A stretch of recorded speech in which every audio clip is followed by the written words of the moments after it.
और 5 लोगों ने बोल दिया ना कि भाषण अच्छा देता हूँ, तो मैं खराब भी देता हूँगा, मुझे भरोसा हो जाएगा मैं अच्छा भाषण देता हूँ। जब सीधा जाएंगे तो फास्ट पहुँचेंगे, ये ऐसे चलाने से क्या होता है समझ नहीं आता। अरे सांस सीढ़ी ही खेलना है। और आपने 2 किस्से सुनाए, एक किस्सा उनमें था आपके पैर टूटने की जो कहानी थी जब आपने स्ट्रगल किया, वो कहानी क्या थी?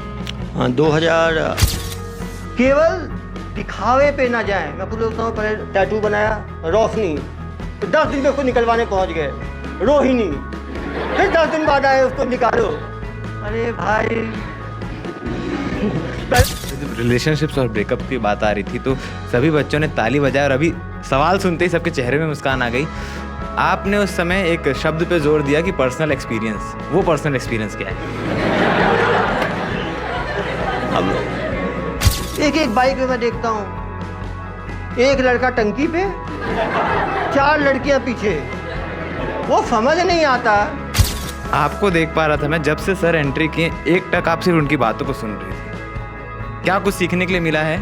और इससे पहले सर को कहाँ देखा? सर को मैंने, मेरी एक फ्रेंड है, उनके पापा भी ASI समथिंग कुछ है, तो वो उनका वीडियो में देखती थी, तो उनके साथ सर काम भी किए हैं। उनका नाम, लेकिन ऐसे सभी रोड के शेरों को मैं सावधान कर रहा हूँ, सारे शेरों को पिंजरे में बंद कर दिया जाएगा।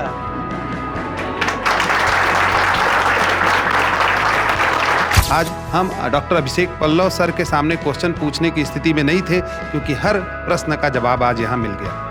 एग्जाम में रिवाइज आदमी ऑफलाइन चीज़ नहीं कर सकता। ऑनलाइन प्यार भी गड़बड़ है, ऑनलाइन पढ़ाई भी गड़बड़ है, ऑनलाइन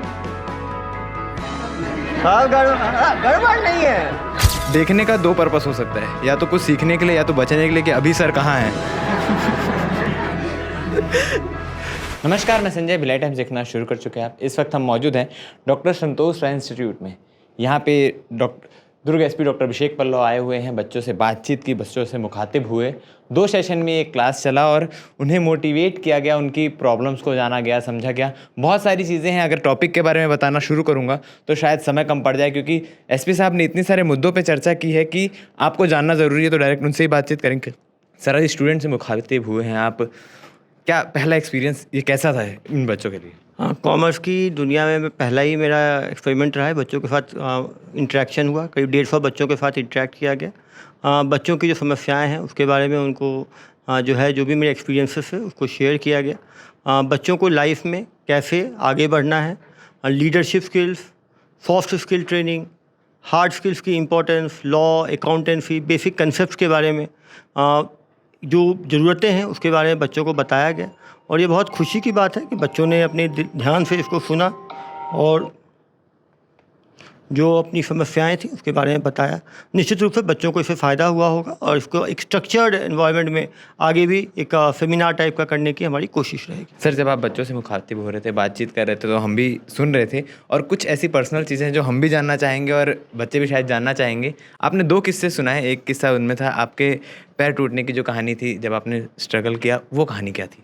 हाँ, 2001 में मई के महीने में बाइक से, मेरा कार से एक्सीडेंट हुआ था। हमारे कॉलेज के ही प्रोफेसर थे, तो मेरे फीमर में जो थाई बोन होता है वो फ्रैक्चर हो गया था।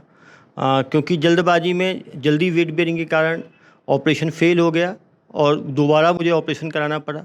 3 बार के ऑपरेशन में ये पैर जो है मेरा ठीक हो पाया। करीब 1 से 1.5 साल में बिस्तर पर था। निश्चित रूप से MBBS की पढ़ाई चैलेंजिंग होती है, नया रहता है, नए एनवायरनमेंट में आदमी रहता है, काफ़ी सारी आसपास दोस्ती रहती है।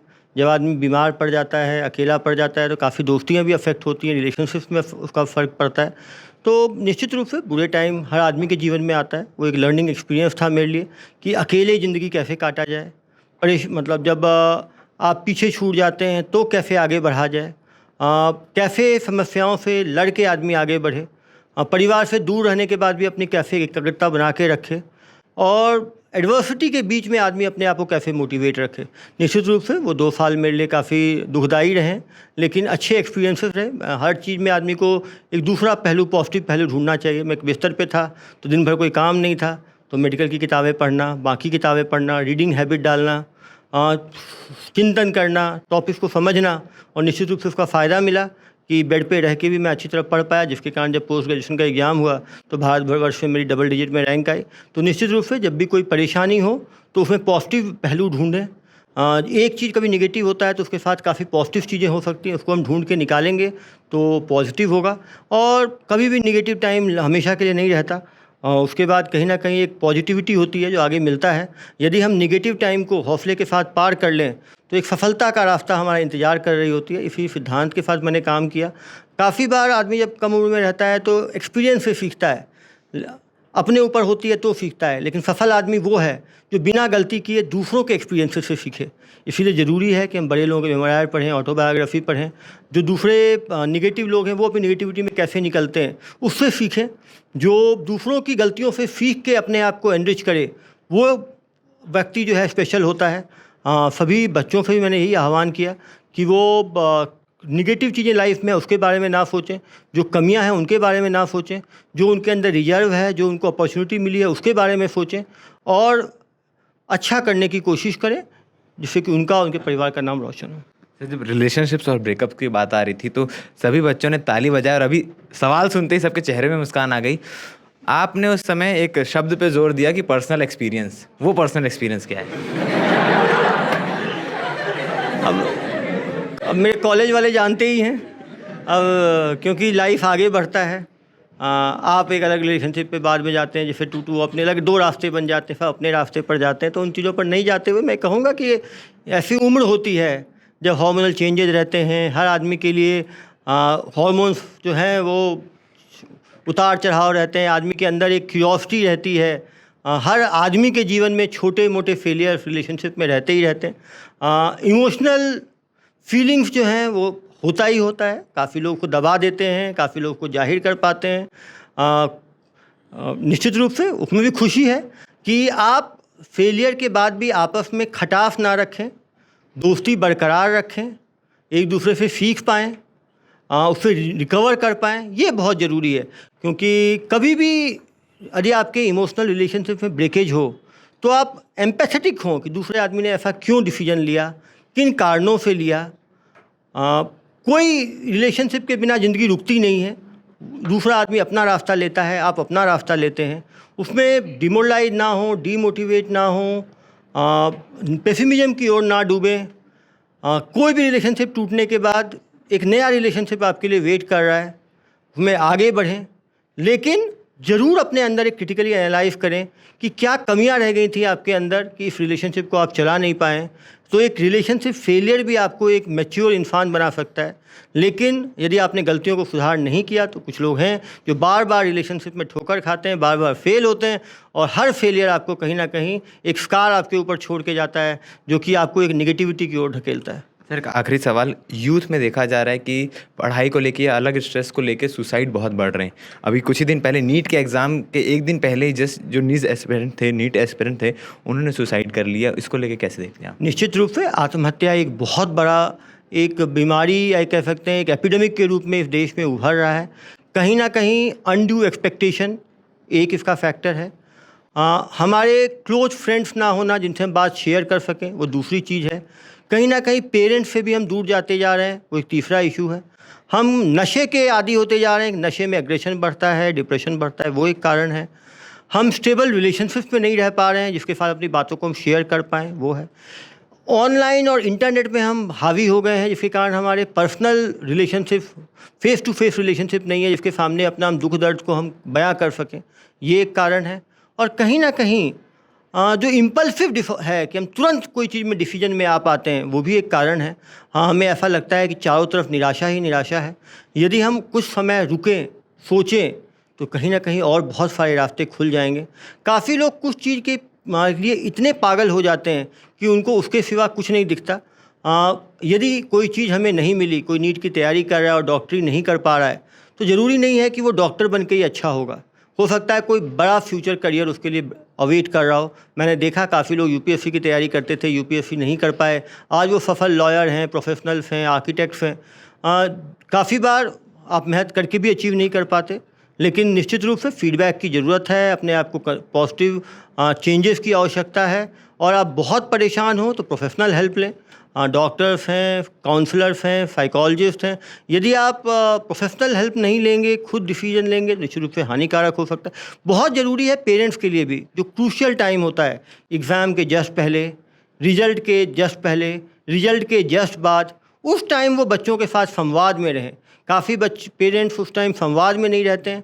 पेरेंट्स भी कभी कभी क्रिटिकल रिमार्क्स बच्चों के ऊपर पास करते हैं। जो आसपास के जो उसके रिलेटिव्स हैं वो नेगेटिव कमेंट्स पास करते हैं, और कहीं ना कहीं वो दुखी बालक का दुख इतना बढ़ जाता है कि उसके लिए जीवन इतना पेनफुल वो फील करता है कि जीवन से मुक्ति की तरफ जाता है। तो कहीं ना कहीं यदि हम सही समय पे उन सिम्टम्स को पहचान लें तो इस तरह की हानि को रोका जा सकता है। हमारे साथ डॉक्टर संतोष राय सर भी मौजूद हैं।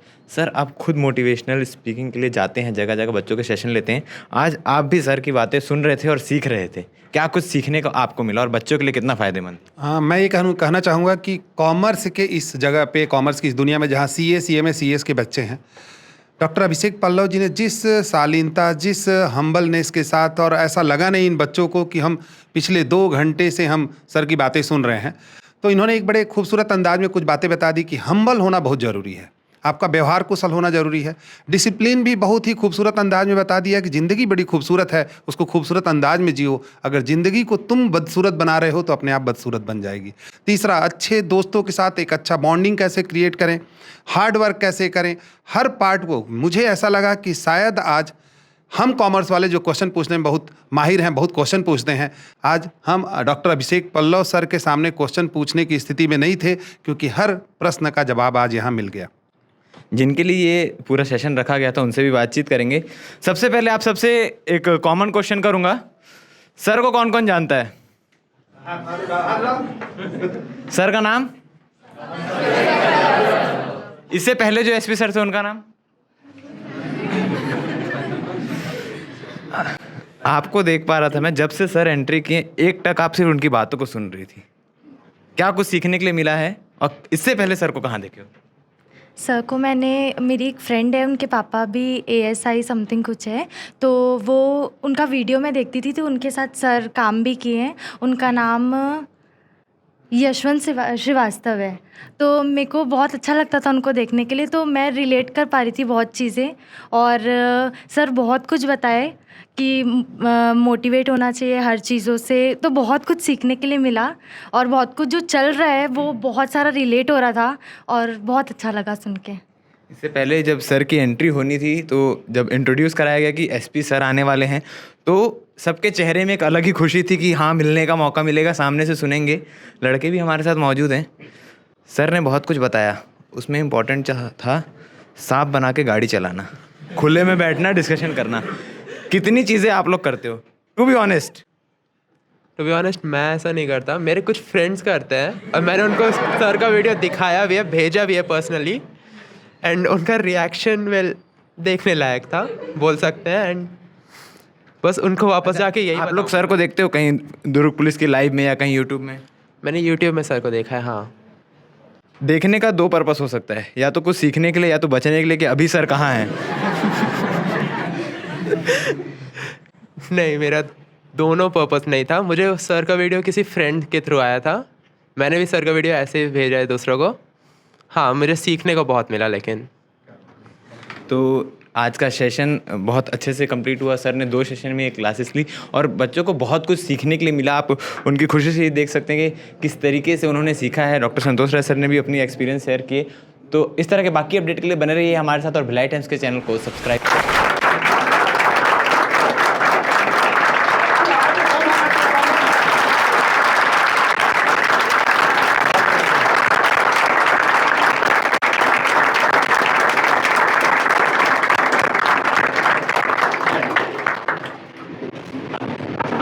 सर, ये CMA इंटर के बच्चे हैं, यानी थोड़े बड़े BCom second year, BCom first year examination दिए हुए, और केतन सर को ये लोग बोल रहे थे कि हम लोग की क्या दुश्मनी है। और तुम लोग के बहुत ही खूबसूरत और सौभाग्य की बात है कि एक ऐसे व्यक्ति जो न केवल पूरे शहर को देख रहे हैं, पूरे फ़ोन नंबर से लेकर के सब चीज़ अवेलेबल रहता है, फास्ट रहता है। बैठो नहीं बैठो, हाँ, एक ऐसे सौभाग्य की बात है, ना केवल पूरे शहर बल्कि शहर की खूबसूरती में तो जो रोल सबको पता ही है, मुझे बताने की जरूरत नहीं है, क्योंकि अभिषेक पल्लव एक ऐसा नाम है जो ना केवल दुर्ग भिलाई छत्तीसगढ़ बल्कि आज राष्ट्रीय अंतर्राष्ट्रीय स्तर पे सब बच्चे जानते हैं और पूरी व्यवस्था को देखते हैं। एक डॉक्टर जो अपने घर में पैदा होता है और एक एमबीबीएस डॉक्टर बनते हैं, एमबीबीएस के बाद एमडी करते हैं और एमडी के बाद में यूपीएससी दे करके इस लाइन में आना अपने आप में संघर्ष की खूबसूरत कहानी है। वक्त थोड़ा कम है, लेकिन उस खूबसूरत कहानी को जिस तरीके से साइबर क्राइम से लेकर बाकी सब चीज़ों को जिस खूबसूरती से बता रहे हैं, वक्ता शब्द तो बहुत मैं बोलूँगा, कहीं भी जो टॉप क्लास स्पीकर भी होते हैं उनसे भी खूबसूरत तरीके से अपनी बातों को रखते हैं। और हम सब और हमारा इंस्टीट्यूट और हम कॉमर्स के बच्चे और हमारी पूरी टीम सर की कायल है। आपने मुझे मौका दिया नीचे और ऊपर सभी बच्चों के साथ संवाद स्थापित करने का। हमेशा खुशी का मौका होता है जब बच्चों के साथ सीधा संवाद हो पाए। कॉमर्स की दुनिया में कॉमर्स का मेरा एक्सपीरियंस कम है, लेकिन यूपीएससी की तैयारी के दौरान इकोनॉमिक्स के साथ मेरा अच्छा मुझे इंटरेस्ट आया और उसके बाद मैथ्स मेरा फेवरेट सब्जेक्ट रहा है। तो कॉमर्स भी मैथ्स से मिलता जुलता ही सब्जेक्ट है, काफ़ी मैथ्स की यूटिलिटी है। इंस्टीट्यूट का नाम है, नाम को आप लोग बरकरार रखें। सीनियर बच्चे हो आप लोग, ज़िंदगी में कुछ चीज़ों का ध्यान रखें। लाइफ में डिसिप्लिन बहुत ज़रूरी है। आदमी कोई एम बनाता है, एक दिन करता है, छोड़ देता है। कुछ लोगों को उबाल आता है भावनाओं का, पढ़ाई शुरू करना है, पूरी किताबों की भीड़ लगाएंगे, 12-13 घंटे एक दिन पढ़ेंगे, जोश ठंडा, फिर 2-3 महीने आराम, फिर कोई एग्ज़ाम आया, फिर उबाल। एक डिसिप्लिन बहुत ज़रूरी है हर चीज़ में। सभी लोग एक अच्छा अपना शेड्यूल बनाएं। यदि आप शेड्यूल बनाओगे, रात में सोने के पहले सोचो कि मैंने शेड्यूल को कितना फॉलो किया। कम से कम हर व्यक्ति 10 मिनट रात को दे कि सुबह से शाम तक मैंने क्या चीज़ें करी। डायरी में लिखे, पॉजिटिव चीज़ें की, निगेटिव चीज़ें की, प्रोफेशनल, पर्सनल, इमोशनल। इनसे मैंने लड़ाई की, नहीं लड़ना चाहिए था। दोबारा ऐसा ही सिचुएशन आया तो मैं कैसे रिस्पॉन्ड करूँगे या कैसे रिस्पॉन्ड करेंगे, बहुत ज़रूरी है। लाइफ में हर आदमी के सिमिलर इवेंट्स बार बार होते हैं।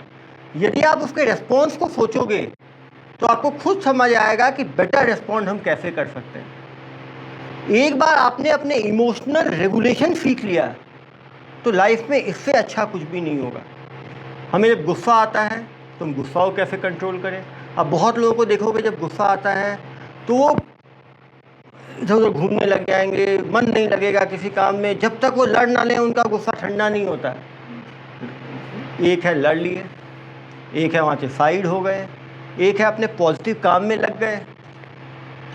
तो वो चीज़ यदि आप सीखते हो, जिस आदमी ने गुस्से पे कंट्रोल करना सीख लिया, अपने इमोशंस को समझना शुरू कर दिया, पहले समझोगे तभी तो ट्रीट करोगे।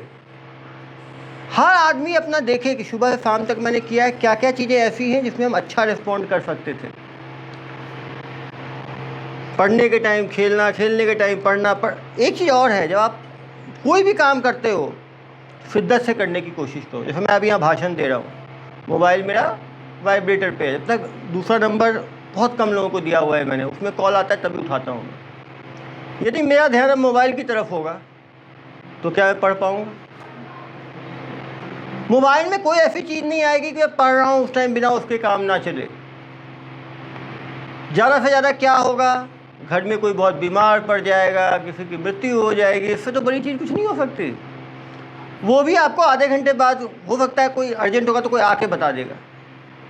जब आप काम, बहुत ज़रूरी है अपने आप शेड्यूल को कैसे रेगुलेट करते हो। जब भी पढ़ाई करते हो, पढ़ाई करने से पहले कोई भी इमोशनल काम ऐसा मत करो जिसका इमोशनल ओवरड्यू आपके पढ़ाई के टाइम रहे। जैसे आपने लड़ाई की, लड़ाई करना, लड़ाई करने के आधे घंटे बाद पढ़ाई नहीं करना, कॉन्सेंट्रेट ही नहीं कर पाओगे आप, पूरा टाइम वही चलता रहेगा। आपने इमोशनल मूवी देख ली, वेब सीरीज देख लिया, पूरे टाइम वहाँ रहेगा आपका दिमाग। आप ऐसी चीज़ करो जिसका इमोशनल ओवरड्यू ना रहे, क्योंकि पढ़ाई एकाग्रता के साथ ही की जा सकती है। अपने सभी सब्जेक्ट्स को डिफ़ाइन करो कि कौन सा सब्जेक्ट किस टाइम पढ़ा जा सकता है। कोई चीज़ ऐसा है जो आपको रिवाइज करना है, उसमें दिमाग नहीं लगना, वो चीज़ आप थोड़ा परेशान हो तब भी कर सकते हो। कोई नई कॉम्प्लेक्स चीज़ पढ़नी है तो उस टाइम बिल्कुल सुबह का उस टाइम या शाम का उस टाइम करो जब इनिशियल, जब आप पढ़ाई शुरू करते हो। हर आदमी का ऐसे होता है, शुरू का साइकिल ऐसा रहता है, कॉन्सेंट्रेशन ज़्यादा रहता है, फिर वो डिप करता है। तो अपने को साइकिल के हिसाब से पढ़ना है कि इनिशियली उन चीज़ों को पढ़ना है जो समझना है, जब कॉन्सेंट्रेशन डिप करेगा तो रिवीजन का काम करना है। जब भी 1 घंटा पढ़ो तो कम से कम 10 मिनट दो सोचने के लिए, जो मैंने पढ़ा उसमें क्या क्या समझा है। काफ़ी टाइम हम पढ़ते चले जाते हैं, इनपुट ज़ीरो है, समय निकला जा रहा है। सब्जेक्ट वाइज अलग अलग स्ट्रैटेजी होनी चाहिए। मैथ्स है तो प्रैक्टिस करना है, बार बार करके देखना है, वो चीज़ पढ़ के नहीं हो सकता। कुछ टर्मिनोलॉजीज है, कुछ कंसेप्ट है तो पढ़ना है तो समझना है। हमेशा 2-3 अच्छे दोस्त रखो आप लोग, जिनके साथ डिस्कस कर सको, जो एक चीज़ समझाए वो दूसरे को समझाए, दूसरा समझाए वो उसको समझाए। कुछ फिक्स चीज़ों के लिए निमोनिक बनाओ। कुछ लोग हर चीज़ के लिए निमोनिक बनाते रहते हैं, फिर एग्जाम के टाइम निमोनिक याद करते हैं, कौन सा निमोनिक किसके लिए था, वो इधर का उधर मिक्स हो जाता है, उधर का इधर। निमोनिक्स इम्पॉर्टेंट चीज़ों के लिए बनाएं, कम बनाएं। हर चीज़ के लिए एक बुक फिक्स करें, मास्टर बुक, उसी से पढ़ें। कुछ एक्स्ट्रा है दूसरे में उसको वहाँ पे उतार लें। लेकिन ये जो 5, 6, 7 किताबें पढ़ने की आदत है, ये बहुत गड़बड़ है, क्योंकि ये करोगे तो एंड में आप रिवाइज कहाँ से करना है वो पता नहीं चलेगा। 2 साल की तैयारी, 2 महीने की तैयारी, 2 दिन की तैयारी, सब इम्पोर्टेंट है। एंड में आप जो चीज़ रिवाइज करते हो वो आपकी रिसेंट मेमोरी में रहता है, उसको आप अच्छी तरह रिप्रोड्यूस कर सकते हो एग्ज़ाम में। जब भी कोई चीज़ समझ ना आए, टीचर से जाएं, पूछें। हेल्प सीकिंग में कभी आदमी को परेशान नहीं होना चाहिए। यदि आप किसी से मदद लोगे तभी कोई आपको मदद देगा। हमेशा पॉजिटिव थिंकिंग रखें। कभी एक दूसरे का अरे उसने तो ये पढ़ लिया होगा, उसके नंबर ज़्यादा आ गए, मेरे नंबर कम आ गए। नंबरों से ज़्यादा अपने अंदर जो कमी है उसके अंदर आप लोग झांकें। सभी लोग, कंपटीशन आपका कोई लोकल नहीं है, भिलाई में नहीं है, राज्य में नहीं है, आजकल ग्लोबल कंपटीशन है। जिन भी बच्चों के अंदर क्षमता है, जॉब की कोई कमी नहीं है, एम्प्लॉयमेंट की कमी नहीं है, एम्प्लॉयबल लोगों की कमी है। आप लोग हार्ड स्किल सीखें, सॉफ्ट स्किल सीखें।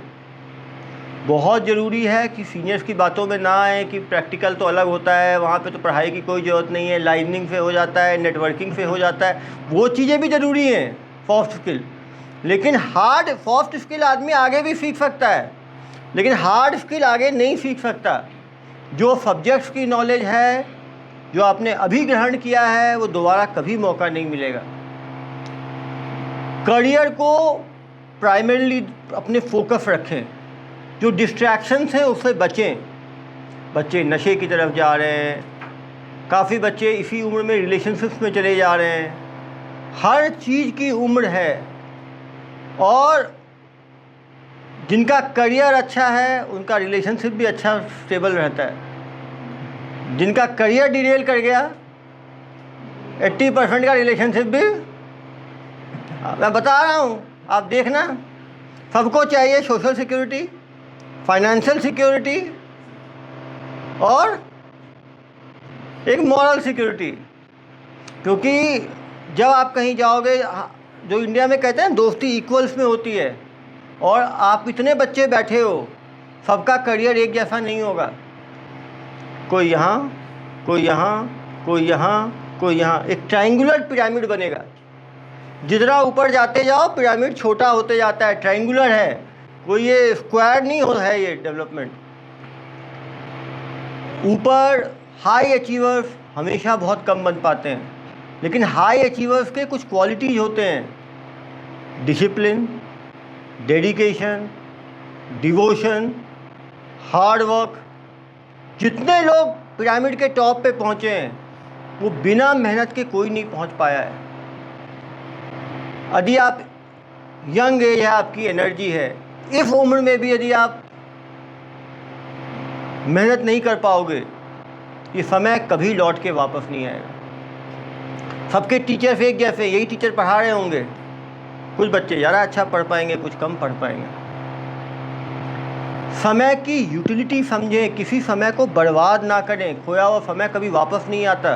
चीज़ें बहुत सिंपल हैं, लाइफ में कोई कॉम्प्लेक्स चीज़ें नहीं हैं, लेकिन हम उसे कैसे फॉलो करते हैं। फेलियर से कभी परेशान ना हों। आज के टाइम में बात नीचे भी हो रही थी, फेलियर, फ्रस्ट्रेशन आ जाता है, डिप्रेशन आ जाता है। यदि एक फेलियर हुआ, आप अपने अंदर ढूंढ रहे रिसोर्सेज क्या क्या हैं, मुझे क्या कमी रह गई थी। यदि आप एक एक चीज़ को फीडबैक लें कि 100 में मुझे 42 आया, 60 नंबर नहीं आए, कितना ऐसा था जो मैंने पढ़ा था वो मैंने सिली मिस्टेक कर दिया, कितना ऐसा था जो मैंने जिस किताब से पढ़ा उस किताब से पढ़ा लेकिन यहाँ एग्जाम के टाइम याद नहीं आया, कितना ऐसा था जो किताब में था ही नहीं। तब हम समझ पाएंगे कि इंटरवेंशन हमें क्या करना है। बहुत ज़रूरी है कि टॉपिक वाइज हम मॉक टेस्ट दें, सेल्फ फीडबैक लें। काफ़ी लोग वेट करते हैं पूरा सिलेबस कंप्लीट होगा तभी हम करेंगे, तो वो एंड आ जाता है। जो आपके एक्सपेक्टेशंस हैं, यदि अनड्यू एक्सपेक्टेशंस होते हैं तो आदमी को फ्रस्ट्रेशन भी ज़्यादा होता है। यदि आपने लगातार फीडबैक लिया है तो आपको पता है कि आप कहाँ पर हो। और यदि आप फेलियर के बाद कमज़ोर बन जाओगे तो और फेल करोगे, आप और पीछे छूट जाओगे। लाइफ पूरी निकालनी ही है हमें। जब भी फेलियर हो फिर घबराएं नहीं। आप समझें कौन सा चीज़ मैं बैठ के खुद पढ़ सकता हूँ, खुद पढ़ें। कौन सी चीज़ मुझे समझ में नहीं आ रही है, टीचर से मदद लगेगी। कौन सा चीज़ ऐसा है डिस्कस करने से फ़ायदा होता है। एक सॉल्यूशन सब बच्चों के लिए नहीं हो सकता। कुछ बच्चे रात को अच्छा पढ़ते हैं, कुछ लोग सुबह अच्छा पढ़ते हैं, दोनों अच्छी बात है। कुछ लोग नोट्स बना के पढ़ते हैं, कुछ लोग बुक से पढ़ते हैं, कुछ लोग जो है अंडरलाइन करके पढ़ते हैं, कुछ सीधा पढ़ते हैं। आपको देखना है आपके लिए क्या चीज़ शूट कर रहा है। कुछ चीज़ें हैं जो हॉलमार्क हैं, अच्छी चीज़ें, हैंडराइटिंग आदमी की अच्छी हो, आदमी शाम को रिकॉल करे ना, पता चले कि मैंने पढ़ा है, मुझे याद भी है कि नहीं। यदि आपको लगता है कि आप 2 घंटे में 1 घंटे में उस चीज़ को याद कर सकते हो, अच्छी बात है। आपको 1 घंटे में नहीं हो रहा, आप 2 घंटे पढ़ो, लेकिन वो चीज़ को याद तो करना ही पड़ेगा। और यदि उसको आप लिख के प्रैक्टिस करोगे, 2 बार 3 बार लिख लोगे, तो वो चीज़ आप कभी नहीं भूलोगे। बहुत ज़रूरी है एक आंसर राइटिंग का स्टाइल होना। काफ़ी लोग पॉइंट्स में लिखते हैं, आंसर्स को ऑर्गेनाइज करते हैं, डायग्राम्स बनाते हैं, फ्लो चार्ट्स बनाते हैं, छोटे छोटे अपने नोट्स बना के रखते हैं डायग्राम के साथ, फ्लो चार्ट के साथ, जिससे हम जल्दी रिवाइज कर पाएँ। नोट्स मेकिंग बहुत ही अच्छी हैबिट है। यदि आप लोग बना पाओगे अपना नोट्स बनाना, जो चीज़ें आप लास्ट के 1 दिन 2 दिन में रिवाइज कर पाओ, वो बहुत फ़ायदा होता है एग्ज़ाम के पहले। क्योंकि एग्ज़ाम के पहले पैनिक सबसे ज़्यादा आदमी इसलिए होता है कि सिलेबस को कवर नहीं कर पाता। कवर नहीं कर पाता है तो पैनिक होता है आदमी। यदि आप खुद के नोट्स बनाओगे, फिर आप कॉपी नहीं करोगे, आप 2 पेज को कैसे में हम समराइज़ करके आधे पेज में लिख सकते हैं, तो वो आपको समराइज़ करने की कैपेसिटी भी बढ़ेगी। एक है कि बड़े को छोटा कैसे करें और एक है छोटे को बड़ा कैसे करें। दोनों लर्न करना बहुत ज़रूरी है। पब्लिक स्पीकिंग आज के दिन में बहुत बड़ा स्किल है। हर बच्चे बच्ची को चाहिए कि मिरर के सामने आके कम से कम एक टॉपिक के ऊपर 5 मिनट 10 मिनट बोलने की कोशिश करें। वो कैसे बोल पा रहा है, किसी जो भी रेलेवेंट टॉपिक्स चल रहे हैं इस टाइम के, उसके बारे में अपने को जानकारी होनी चाहिए, जो अपने फील्ड से रेलेवेंट है। जो भी कॉमर्स की दुनिया में नया हो रहा है, गवर्नमेंट कुछ नए लेजिस्लेशंस ला रही है, गवर्नमेंट जो है इकोनॉमिक्स में यहाँ क्या हो रहा है, आसपास के कंट्रीज में क्या हो रहा है, ग्लोब में क्या हो रहा है, कौन सी नई इनोवेटिव चीज़ें हो रही हैं, जो इंडिया में लॉज आ रहे हैं, ये लॉ में क्या कमी है, क्या अच्छा हो सकता है। कोई इंसॉल्वेंसी का लॉ आ रहा है, कभी कोई जीएसटी नया आ रहा है, कभी कोई क्लॉज नई चीज़ें आ रही हैं। सभी लोग न्यूज़पेपर्स या न्यूज़ पे थोड़ा सा क्योंकि नई चीज़ों के बारे में आदमी जानता है तो बहुत कॉन्फिडेंट होता है। रीडिंग हैबिट सभी लोग डालें, पढ़ें, कम से कम कुछ फिक्शन पढ़ें, स्टोरी बुक्स पढ़ें, कॉमर्स की चीज़ें पढ़ें, जनरल नॉलेज की चीज़ें पढ़ें। आप जब पढ़ते हो तो बहुत कुछ सीखते हो। पढ़ने से आपकी वोकैबुलरी अच्छी होती है, आपकी रीडिंग स्पीड जल्दी होती है। आप कोई भी एंट्रेंस एग्ज़ाम दोगे, कॉम्प्रिहेंशन ज़्यादातर एप्टीट्यूड टेस्ट में, हम केवल इस चीज़ पे परेशान रहते हैं, जिस चीज़ में आपका इंटरेस्ट है उसके लिए थोड़ा ज़्यादा समय दें, लेकिन ऐसी चीज़ों में समय ना दें जिससे कोई फ़ायदा नहीं है। जैसे हम बात करते हैं कि फैक्ट जो र्यूमर मॉन्गरिंग है, हम एक दूसरे के बारे में नेगेटिव बातें करते हैं, आज उसका ड्रेस ऐसा है, उसका ड्रेस लाल हो, पीला हो, नीला हो, फिर क्या फ़र्क पड़ना है हमारी ज़िंदगी में। उसने बाल कटा लिया, छोटे कर लिए, वो छोटे रखे बड़े रखे, फिर हमारी लर्निंग में कहाँ फ़र्क पड़ने वाला है। यदि हम ऐसी चीज़ों में समय बर्बाद करते हैं, और ये हमें जो ऑब्जर्वेशन अच्छी चीज़ है, हम हर चीज़ को ऑब्जर्व करें, लेकिन उस ऑब्जर्वेशन के बाद दिमाग में प्रोसेसिंग में ज़्यादा समय बर्बाद ना करें। जो फिजूल की चीज़ें होती हैं, अब कहानी हुई, अब मैंने कोई टीवी सीरियल देखा, उसके बारे में हम 1 घंटा डिस्कस कर रहे हैं, उससे कौन सा अगले एपिसोड में क्या होगा। अब वो जो होगा वो तो देख लेंगे अगले एपिसोड में, हम उसके बारे में डिस्कस करके हमें क्या गेन करने वाले हैं। यदि हम ये डिस्कस करें कि वो डांटी थी, वो गुस्से को कैसे कंट्रोल कर सकती थी, वो कैसे रिस्पॉन्ड करना चाहिए था, तो हमारी कम से कम इमोशनल लर्निंग होगी। हम वो तो नहीं सोच रहे, उससे हम उसको उल्टे हम अपने अंदर ढाल रहे हैं, तो आप एग्रेशन देखोगे तो एग्रेशन आएगा। सभी आजकल जो लड़के इतने सारे जो पबजी और बड़े बड़े एग्रेसिव गेम्स होते हैं, गोली मारने वाले गेम्स, ऐसे वाले गेम, एग्रेसिव गेम से थोड़ा बचें, क्योंकि एग्रेसिव गेम जैसा आप देखोगे मनोस्थिति वैसी ही आपकी बनेगी। आजकल हो रहा है, गुस्सा आया, पत्थर मार दिया, वो मर गया, 10 साल जेल हो गया। हम छोटी छोटी चीज़ें करते हैं, उसकी हमारी ज़िंदगी पे कैसे असर होगा वो हम नहीं समझते। हमारा किसी से ब्रेकअप हुआ, हमने उसके अश्लील फ़ोटो अपलोड कर दिए, FIR हुआ, 5 साल के लिए अंदर। हम समझते नहीं हैं हमारी छोटे छोटे हरकतों से क्या फ़र्क पड़ता है। हमें किसी से लड़ाई हुई, हमने उसको अभद्र शब्द व्हाट्सएप कर दिया, इस पर भेजा हुआ हर चीज़ इलेक्ट्रॉनिक एविडेंस है। दूसरा आदमी आके दिखाएगा, सर इसने मुझे ऐसा भेजा है, ये चैट है, उसके ऊपर सीधा IT एक्ट में कार्रवाई हो जाएगी। हमें फ़ोन के अंदर, मैं हमेशा बताता हूँ, हमें पासवर्ड अलग अलग रखना है। हम गूगल का भी वही पासवर्ड रखते हैं, फेसबुक का भी वही रखते हैं, इंस्टाग्राम का भी वही रखते हैं, लिंक्डइन का भी वही रखते हैं, अमेजॉन का भी, मिंत्रा का भी, कुछ नए ऐप आए डिस्काउंट, उसका भी वो ऐप खोल लिया। वो ऐप हमसे क्या मांगता है, कॉन्टैक्ट मांगता है, फ़ोटो मांगता है, वीडियो मांगता है, सब टकाटक मारते जाते हैं, टिक हम सब कुछ दे देते हैं। वो ले जा रहा है आपके फ़ोटो वीडियो, कभी कुछ गलत फ़ोटो वीडियो चले गए तो आपको फ़ोन करके एक्सटॉर्शन भी कर लेगा आपके साथ। कभी भी प्राइवेट फ़ोटोज़ को मोबाइल पे ना रखें।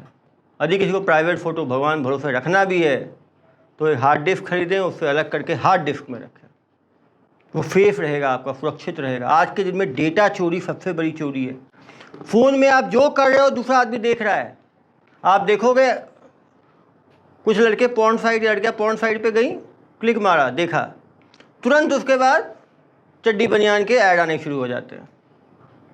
अभी एक हुआ, एक रेलवे में एक बंदे ने IRCTC का टिकट लिया, उसने एक फ़ोटो दिखाया कि अरे IRCTC में ऐसा ऐड आ रहा था, तो IRCTC लिख के भेजा, आपने ज़रूर इसी का ऐड, इसी का यही सर्च किया होगा आपने, इसीलिए आपके ऐड में आ रहा है, क्योंकि कुकीज़ चलते रहता है आपके यहाँ।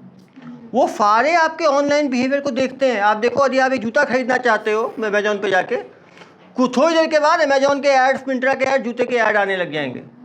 वो आपके ऑनलाइन बिहेवियर को वॉच कर रहे हैं और उसी का डेटा जनरेट करके आपके साथ फ्रॉड किया जाता है। आपका एक बार वो गूगल का पासवर्ड आपका हैक हो गया, मान लो आपने 10 जगह पे, लिंक्डइन का एक बार 4 करोड़ पासवर्ड लीक हुआ, एक बार जोमेटो में हुआ, सबका आपने सेम पासवर्ड रखा है, पासवर्ड गया आपका, और सारे फ़ोटो निकाल लेंगे, सब कुछ निकाल लेंगे आपका, पूरा 5 साल 10 साल में कहाँ कहाँ घूमे वो पूरी हिस्ट्री आ जाएगी आपकी।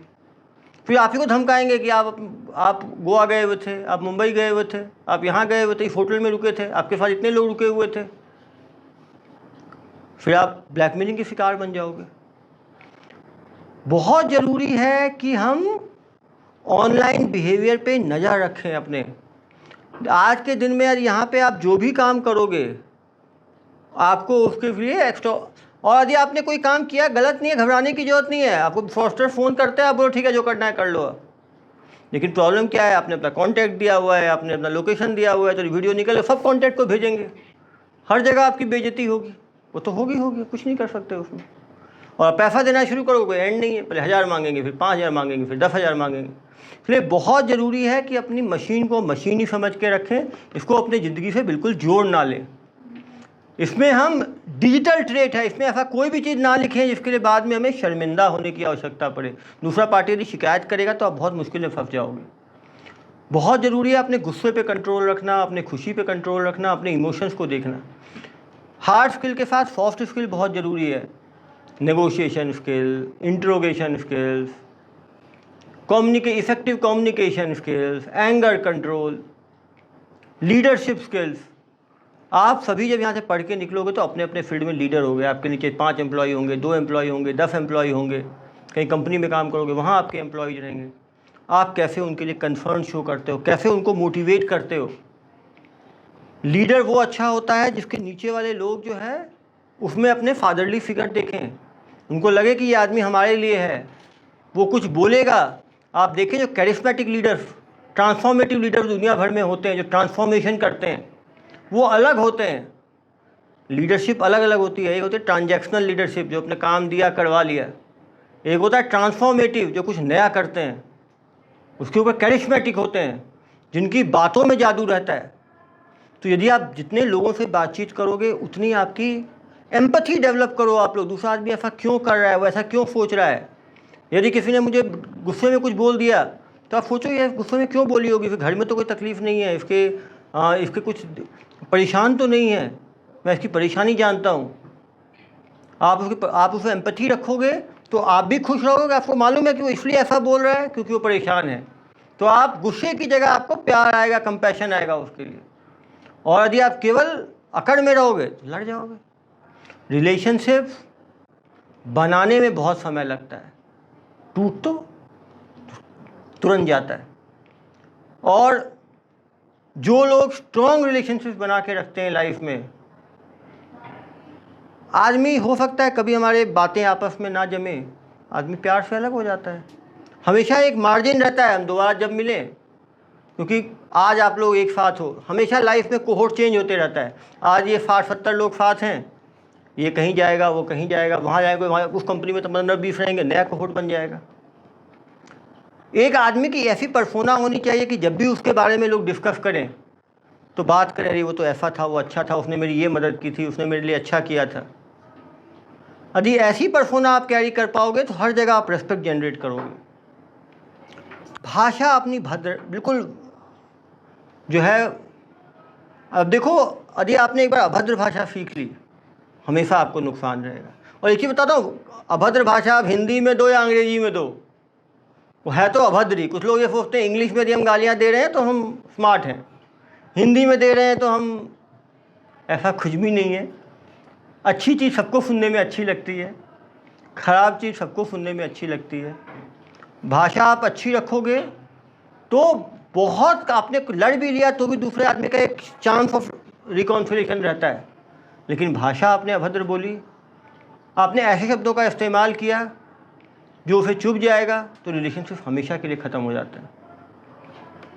आप लोग डेली कुछ अच्छा करने की कोशिश करो जो आप कैरी फॉरवर्ड कर सको कि आज मैंने ये चीज़ अच्छा किया। लाइफ में अच्छा करने का, आप लाइट खुला हुआ है वो आपने बंद कर दिया, कहीं कूड़ा दिखा उसको उठा के रख दिया। और एक चीज़ बताता हूँ मैं आपको, जब आप किसी ने फेंका और आपने उठा के उसको कूड़े में फेंक दिया, वो आदमी इतना लज्जित हो जाएगा ना, वो अगली बार से कभी नहीं फेंकेगा। हम केवल दूसरों में देखते हैं, उसने क्या किया, उसने क्यों किया, उसने नहीं किया तो हम क्यों करें। ऐसे लोग हमेशा फॉलोअर रह जाते हैं। जो लोग खुद कुछ अलग करते हैं उनके पीछे जनता फिर फॉलो करती है। तो आपको ये देखना है कि आपको फॉलोअर बनना है। फॉलोअर बनना भी अच्छी चीज़ है, कोई आदमी अच्छा काम कर रहा है उसको फॉलो करना कोई ख़राब चीज़ नहीं है। लेकिन इस मुकाम पे पहुँचो कि लोग आपको आइडियलाइज कर पाएँ और आपकी चीज़ों को अनुसरण कर पाएँ। आप छोटी छोटी चीज़ अच्छी करोगे, आपको ज़िंदगी में खुशी मिलेगी, सेटिस्फैक्शन मिलेगा और आप और एनर्जी के साथ काम कर पाओगे। अरे दिन भर आप गड़बड़ काम कर रहे हो तो आदमी माने ना माने अनकॉन्शियस माइंड में आदमी को लगता ही है मैंने ये गलती करी, मैंने ये गलती करी, मैंने ये गलती करी। तो गलती को छुपाने के लिए आदमी आर्टिफिशियल खुशी ढूंढने की कोशिश करता है। आर्टिफिशियलिटी आदमी को कभी सेटिस्फैक्शन की ओर लेके नहीं जा सकती। कभी किसी को परेशान करने के लिए जानबूझ के निगेटिव कमेंट ना दें। वो आदमी मालूम है रिजल्ट ख़राब हो गया उसका, फिर उसमें पता है हमें उसका रिजल्ट ख़राब है, तब भी पूछ रहे हैं अरे कैसा रिजल्ट हुआ यार तुम्हारा। ये बहुत कॉमन है। अब पता है वो आदमी दुखी है, उसका हम दुख बांट नहीं सकते, उसको और दुख हम बढ़ा रहे हैं। तो फिर ऐसे आज आप उसको दुखी कर रहे हो, कल को 10 आपको दुखी करेंगे। ज़िंदगी कभी समान नहीं रहती, आज आपका दिन अच्छा चल रहा है, कभी ख़राब हो सकता है। यदि आज कोई दुखी है, उसको आपने हैंड होल्डिंग किया है, वो आदमी ज़िंदगी भर याद रखेगा। एक आपके अंदर एक पॉजिटिव एनर्जी आएगी।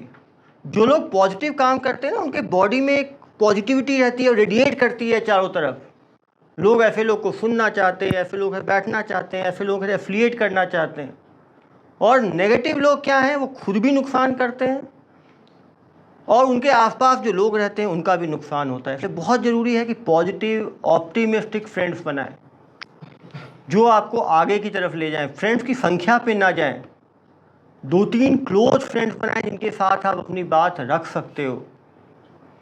पेरेंट्स के साथ शेयर करें, अपने सिबलिंग्स हैं उनके साथ शेयर करें, क्लोज फ्रेंड्स के साथ शेयर करें।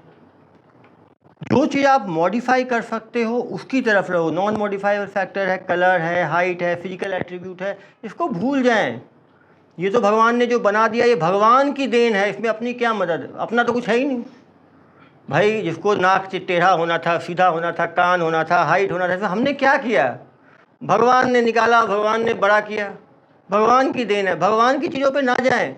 जो आपने खुद गेन किया है अपनी ऑरा के ऊपर। और मैं नीचे ही बता रहा था कि भाषा और बोली सबसे ज़्यादा इन्फ्लुएंस करती है लोगों को। जो फिजिकल एट्रीब्यूट्स है 5 मिनट, 10 मिनट, आधा घंटा, 2 घंटा, कुछ महीने तक चलते हैं बस। लेकिन जिनकी भाषा अच्छी है, जिनका स्वभाव अच्छा है, ऐसे लोगों को हम सालों याद रखते हैं। आप देखेंगे, क्योंकि लोग किन्हें सुनना पसंद करते हैं। दुनिया भर में हिस्ट्री उठा के देख लें ना, विवेकानंद से लेके गांधी से तक, Martin Luther king, Nelson Mandela, जितने लोग हैं, ये लोग अपनी सुंदरता के लिए दुनिया में इनका डंका नहीं बजा, अपने स्वभाव और अपने बिहेवियर के कारण बचा। मेमोरायर पढ़ें, ऑटोबायोग्राफी पढ़ें, जो बड़े लोग हैं उन्होंने क्या अच्छा किया, कैसे किया, तो आपके अंदर कुछ आदर्श आएंगे। यदि आप नेगेटिव चीज़ें सुबह शाम तक सुनोगे तो आपके अंदर वो चीज़ कहीं ना कहीं घर बना लेगी। यदि हम सुबह शाम जो चीज़ हमें फ़ायदा ही नहीं करना हो, क्यों देखना? एक वीडियो वायरल हुआ, किसी ने चाकू मार दिया, सब देख रहे हैं, करोड़ों लोग उसको। और वो चाकू मार दिया, एक तो उसने कोई बहादुरी का काम नहीं किया, और उसको आप देखोगे तो फिर आपके दिमागों पे क्या असर पड़ेगा? ऐसी चीज़ देखना ही क्यों जो खुद को कहीं फ़ायदा ना दिला पाए। अच्छी चीज़ें देखें, अच्छी चीज़ें सुनें। जब भी खाली बैठें, हम यदि मार धार, एग्रेशन, अभद्र शब्दों को देखेंगे तो अनकॉन्शियसली कहीं ना कहीं वो आपके अंदर घर बनाएगा ही बनाएगा। जब भी खाली समय रहे, व्यर्थ करने से, बिना मतलब के बातें करने से अच्छा है शांति से आंख बंद करके थोड़ा मेडिटेट करें, सेल्फ रिफ्लेक्शन करें। आपको एक सेंस ऑफ पीस मिलेगा। हर आदमी कम से कम आधा 1 घंटा या तो वॉकिंग करे, थोड़ा फिजिकल एक्सरसाइज करे, मेडिटेशन करे, बहुत ज़रूरी है। हर आदमी अपने फूड हैबिट्स पे ध्यान दे। टाइम पर खाना, 2 सुबह, दोपहर, शाम, फिक्स टाइम पे बहुत ज़रूरी है। हम कभी 8 बजे रात में खाए, कभी 10 बजे, कभी 12 बजे, कभी 2 बजे, वो कहीं ना कहीं आपके हार्मोनल और आपके न्यूरोट्रांसमीटर्स को गड़बड़ करता है। वही चीज़ स्लीप के साथ है। यदि 12 बजे सोना है, डेली 12 बजे सोना है, 11 बजे सोना है, डेली 11 बजे सोना है। बहुत ज़रूरी है कि सोने के पहले हम लाउड म्यूजिक, कॉफ़ी, अब पीना ही है कॉफ़ी तो 4-5 बजे पी लें, और 10 बजे सोना है, हम 9:30 बजे कॉफ़ी पियेंगे ना, ठीक है, सो पाएंगे ना जग पाएंगे। और मैंने देखा है जो कॉफ़ी पी पी के पढ़ाई करते हैं ना, उनका पूरा ध्यान नींद भगाने में लगा रहता है, पढ़ाई में कोई ध्यान नहीं है। यदि जब एकाग्र होकर पढ़ते हैं तब तो हमें याद करने में मुश्किल आती है, और हम बिना एकाग्रता के यदि पढ़ेंगे तो कितना हमारे अंदर जाएगा, ये सोचने की बात है। सर बीच में थोड़ा डिस्टर्ब करते हैं, इनके क्वेश्चन का आंसर दे दीजिए। बिल्कुल बिल्कुल बताएं। मैं जो सब्जेक्ट पढ़ाता हूँ ना, बहुत नींद आती है पढ़ते समय घर में। कौन सा सब्जेक्ट है आपका? हाँ देखिए, लॉ, यदि हम लॉ के पीछे उसकी मंशा जानेंगे, लॉ क्या कहना चाहता है वो जानेंगे, और क्या पनिशमेंट है। देखिए, कोई भी लॉ जो बनता है दुनिया भर में, कॉमर्स के लॉ थोड़े क्योंकि फाइनेंशियल लॉज हैं, लेकिन वो लॉ क्यों बना यदि आप सोचेंगे तो आपको उसका प्रिंसिपल समझ में आएगा। लॉ का ऑब्जेक्टिव क्या था, जो लॉ के आप इम्पोर्टेंट ऑब्जेक्ट, पहली चीज़ तो है कोई भी लॉ को तोड़े तो उसको देखें कि अपने काम का उसमें क्या क्या चीज़ है। क्योंकि आप देखिएगा ना, कुछ लॉ जो है पुलिस के काम का होता है, इन्फोर्समेंट एजेंसीज के, कुछ होता है जो आपके कॉमर्स वालों के काम का है, कुछ है जो गवर्नमेंट एजेंसीज के लिए है। तो आप लॉ में देखें, उस लॉ को ध्यान से पढ़ने के बाद उसके कुछ केस लॉज देखें कि उस पर क्या क्या चीज़ें हुई हैं, उसमें आप कुछ जजमेंट्स पढ़ें। देखिए क्या है कि अभी आप लोग अप्लाइड और एक बेसिक, अभी आप लोग बेसिक पे हैं। जब आप आज के टाइम में क्या है कि चीज़ों को समझने के लिए आपको 3-4 एंगल पे जाना पड़ेगा। एक है कि पहले लॉ के इम्पॉर्टेंट बिंदी हैं, एक होता है प्रोस्पेक्टिव टू रेट्रोस्पेक्टिव, एक रेट्रोस्पेक्टिव टू प्रोस्पेक्टिव। पहले आप लोग देखें, उसके कुछ इंपॉर्टेंट बुलेट पॉइंट देखें 4-5, ये 4-5 बुलेट पॉइंट है, तो 5 बुलेट पॉइंट को दिमाग में रखें।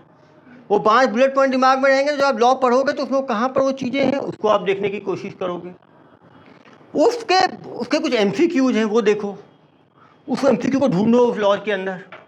तो कुछ, क्योंकि MCQ जनरली जो बनते हैं ना, वो इसलिए बनते हैं क्योंकि बहुत इंपॉर्टेंट होते हैं, वो रेयर चीज़ पे और अनइम्पॉर्टेंट चीज़ पे नहीं बनाते हैं। तो आप वो MCQ का ए ऑप्शन देखो, क्यों आंसर क्या है, बी है, ए क्यों नहीं है, सी क्यों नहीं है, डी क्यों नहीं है, ए किसका आंसर होगा, सी किसका आंसर होगा, डी किसका आंसर होगा।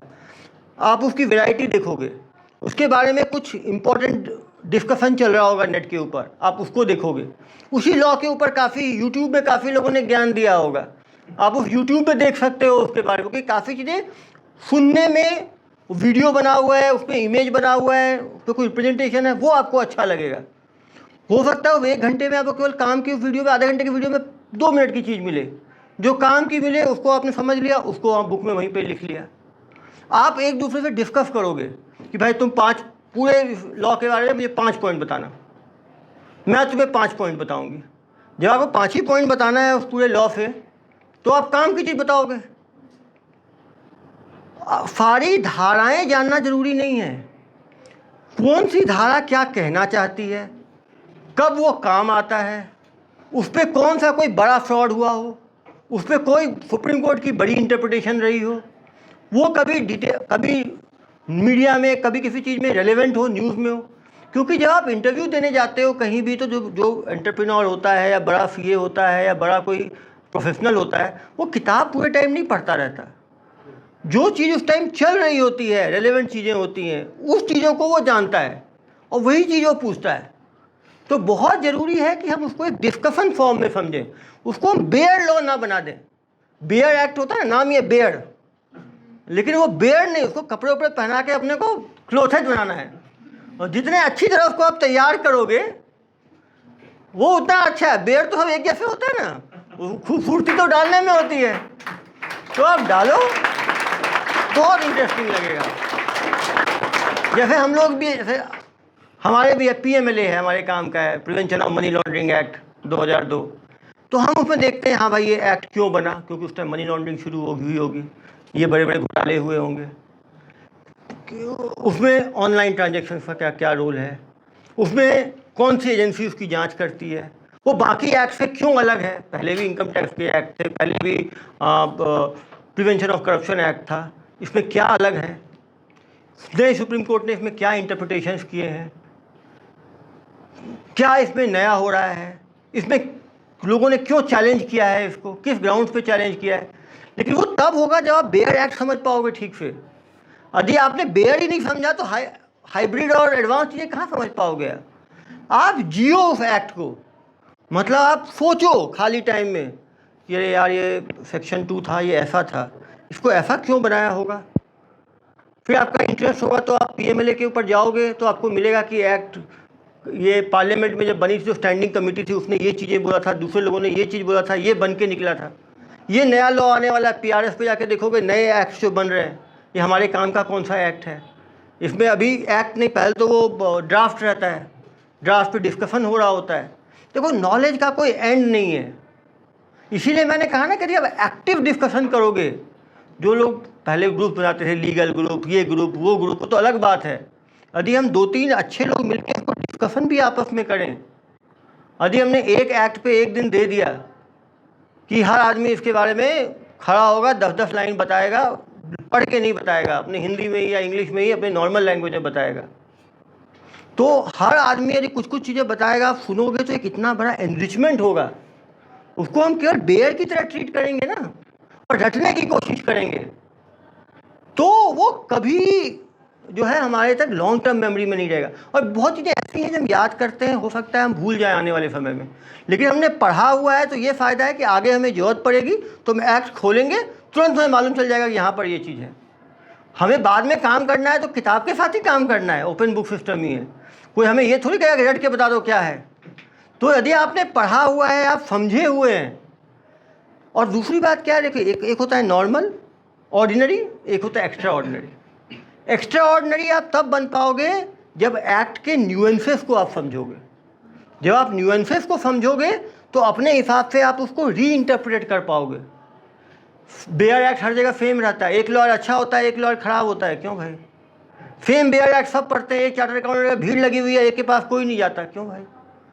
उसको आप पॉजिटिव इंटरप्रिटेशन अपने क्लाइंट के फेवर में तभी कर पाओगे जब आप एक्ट की निटी गिटी को जानोगे, तभी आप बता पाओगे इसको हम कैसे फ़ायदा उठा पाते हैं।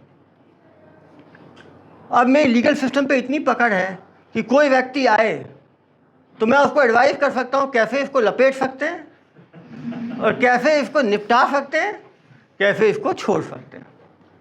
वो तब है, 2 नंबर के काम के लिए भी 1 नंबर का दिमाग चाहिए।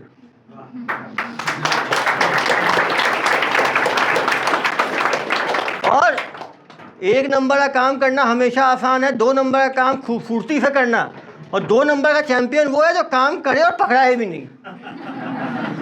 यदि करके पकड़ा गए तो क्या है, लोग कहते हैं ना झूठ बोलना भी एक स्किल है, कॉन्फिडेंस चाहिए अंदर से।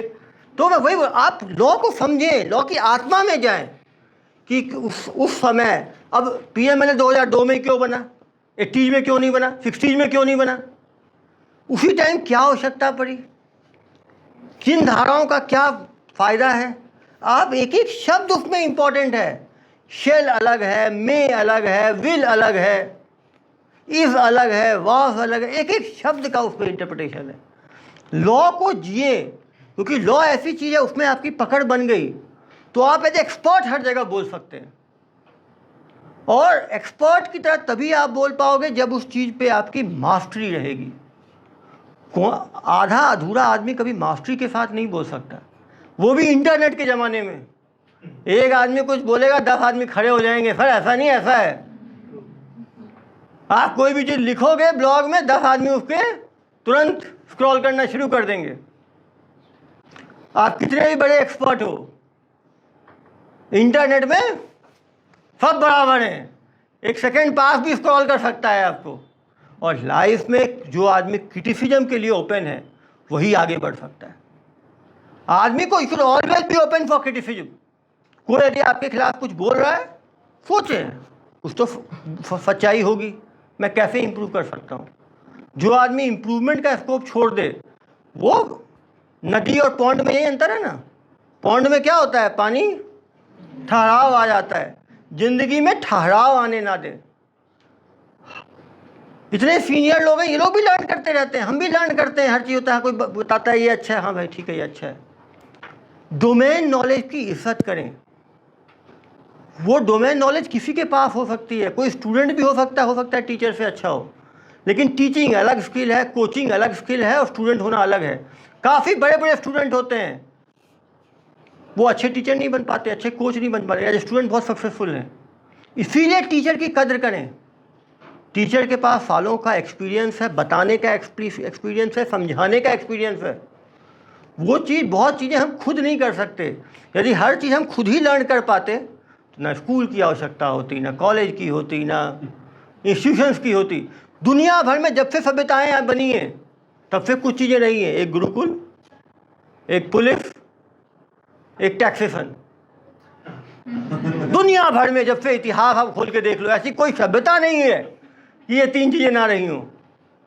वैद्य, चौथा बीमारियां हमेशा रही हैं। तो गुरुकुल और गुरु की, और जो आदमी सीखना चाहता है उसको हमेशा सर नीचे रखना चाहिए, तभी शिक्षक सिखाता है।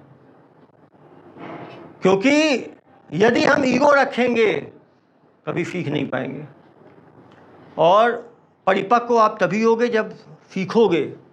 अभी ये उम्र है कि जितना हो सके बटोरो, सीखो, समय की कदर करो। हर मिनट हर घंटा इम्पोर्टेंट है। जितनी चीज़ों को आप सीखोगे, जितना डिस्कस करोगे आपस में, और लॉस का तो मेरा हमेशा ही एक्सपीरियंस रहा है कि जब आपस में आप डिस्कस करोगे, उसके कौन से केसेज हुए हैं इस लॉ के ऊपर, कैट ने क्या बोला, ट्रिब्यूनल ने क्या बोला, इनकम टैक्स ट्रिब्यूनल ने क्या बोला, हाई कोर्ट ने क्या बोला, किस ग्राउंड पे काटा, सुप्रीम कोर्ट ने किस ग्राउंड पे ओवरटर्न किया। आपने एक बार केस लॉस पढ़ना शुरू कर दिया ना, प्रैक्टिकल चीज़ें जानना शुरू कर दी है ना। फील्ड में प्रैक्टिकल चीज़ें, जो लोग बोलते हैं प्रैक्टिकल चीज़ें, उस प्रैक्टिकलिटीज पे ना जाओ 2 नंबर का कि इधर से उधर दबा लिया, उधर से वो कर, वो तो अलग चीज़ है। आप पढ़ें कि आपकी नॉलेज से आप चीज़ों को बहुत संभाल पाओगे। शॉर्टकट से दूर रहें। काफ़ी लोग नए आते हैं, शुरू में गड़बड़ काम करने लग जाते हैं। वो ज़माना गया जब डॉक्टर्स को, सीएस को ब्लैंकेट प्रोटेक्शन था।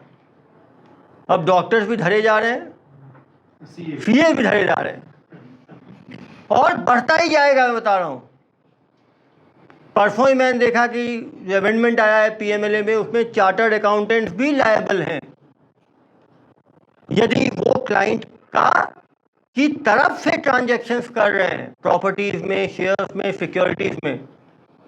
वो टाइम गया। यदि आपको नॉलेज नहीं रहेगी, अपना सिग्नेचर अपना ही है, जब सब चीज़ पढ़ के करके ही साइन करना है। ये नहीं बोलना इसके बोलने पे कर दिया, इसके कहने पे कर दिया, इसके, आप ही जिसकी सिग्नेचर है वही उसके लिए जिम्मेदार है। और नॉलेज नहीं रहेगी तो 10 तरह के लोग आपको बेवकूफ़ बनाएंगे, और फिर आज आप एक्सपर्ट हो, कोर्ट में एज एक्सपर्ट विटनेस जाते हो, कल को आप दूसरे साइड भी हो सकते हो। इसीलिए अपने हार्ड स्किल्स पे फोकस करें। आप लोग छोटे छोटे ग्रुप्स बनाएं, उसमें जो लॉज हैं उसका फ्लो चार्ट बनाएं, उसके एक एक सेक्शन के ऊपर कभी कोई डिस्कशन करें, व्यूज, काउंटर व्यूज रखें। क्योंकि कभी फरमाए नहीं कि ये चीज़ हमें नहीं आता। ये तो उम्र ही है सीखने की। लाइफ भर आदमी सीखता है, करता है। सेकंड क्वेश्चन, बच्चों कुछ पूछना चाहते हो? सर ग्रुप तो बहुत बने हुए हैं, संतोष राय के लड़के और ऐसे सब बने हुए हैं। हाँ, ये भी ध्यान दें कि हम व्हाट्सएप पे क्या चीज़ें डिस्कस कर रहे हैं। डिस्कस क्या करते हैं?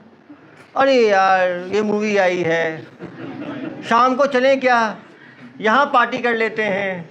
उस पर मान लो दूसरा आदमी ने, ये होटल अच्छा नहीं, ये होटल अच्छा है, अरे वहाँ का पिज़्ज़ा अच्छा है, वहाँ का बर्गर अच्छा है। अब ये सब चीज़ें हैं कि हम प्रिमिटिव लेवल ऑफ थिंकिंग है ये, कि हम पिज़्ज़ा और बर्गर पे ही अपनी ज़िंदगी निकाल रहे हैं।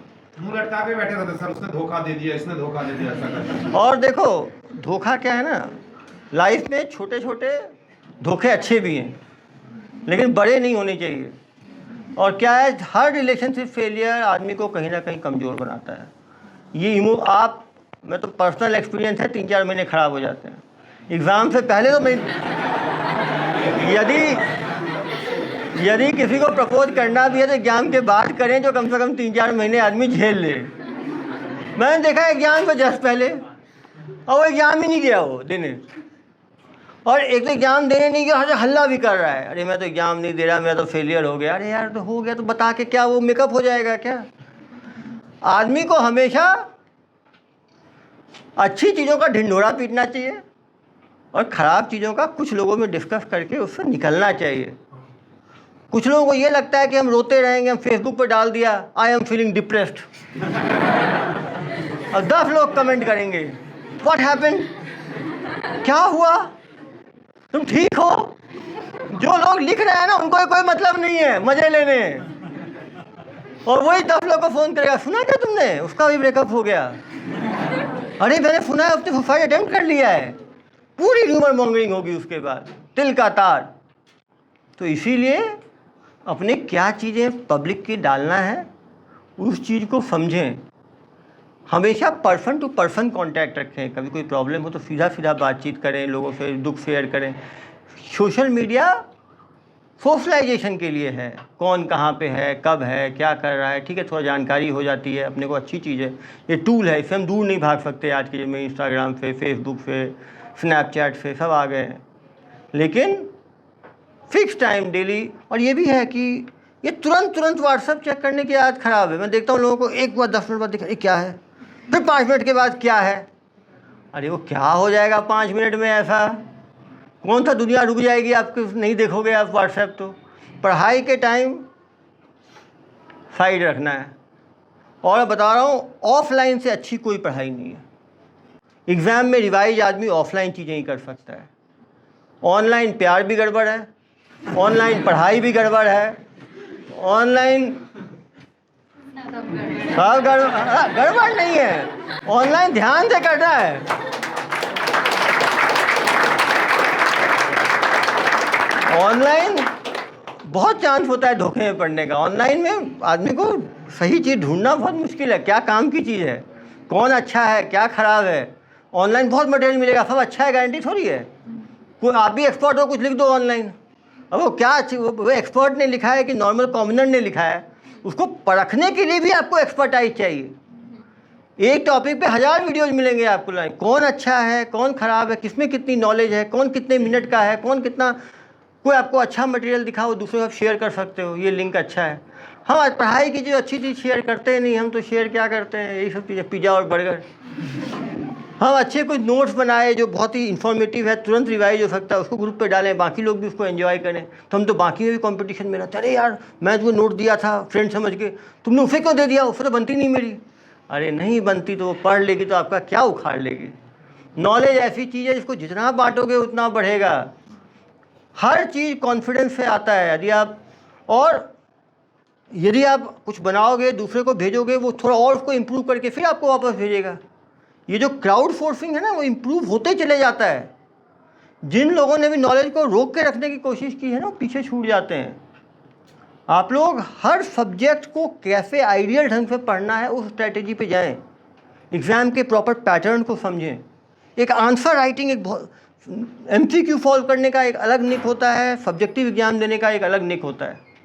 सब्जेक्ट फास्ट राइटिंग है, अच्छी हैंड राइटिंग है, टू द पॉइंट लिखना है, जो पूछा गया है वो लिखना है।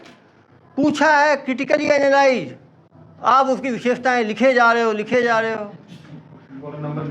लिखा है डिफ्रेंशिएट, और आप दोनों चीज़ों के बारे में लिखे जा रहे हो। पूछा है आम और केले में अंतर क्या है, आप लिख रहे हो आम जो है छिलका होता है, केले में भी छिलका होता है, दोनों छिलका, आम ऐसे चिवोगे। अरे जो पूछा है वो लिखो ना, जो हमने पढ़ा है वही लिखेंगे, ये थोड़ी है। क्योंकि ज़रूरी है जो आप लिख रहे हो, पढ़ने वाले को उसके लिए आप कंपेल करो कि वो पढ़े। जैसे अच्छा वक्ता कौन होता है, नीचे जो जगा के रखे। अब यहाँ 80% 90% लोग जगे हुए हैं, 90% ज़्यादा लोग सुन रहे हैं, मतलब वक्ता अच्छा है।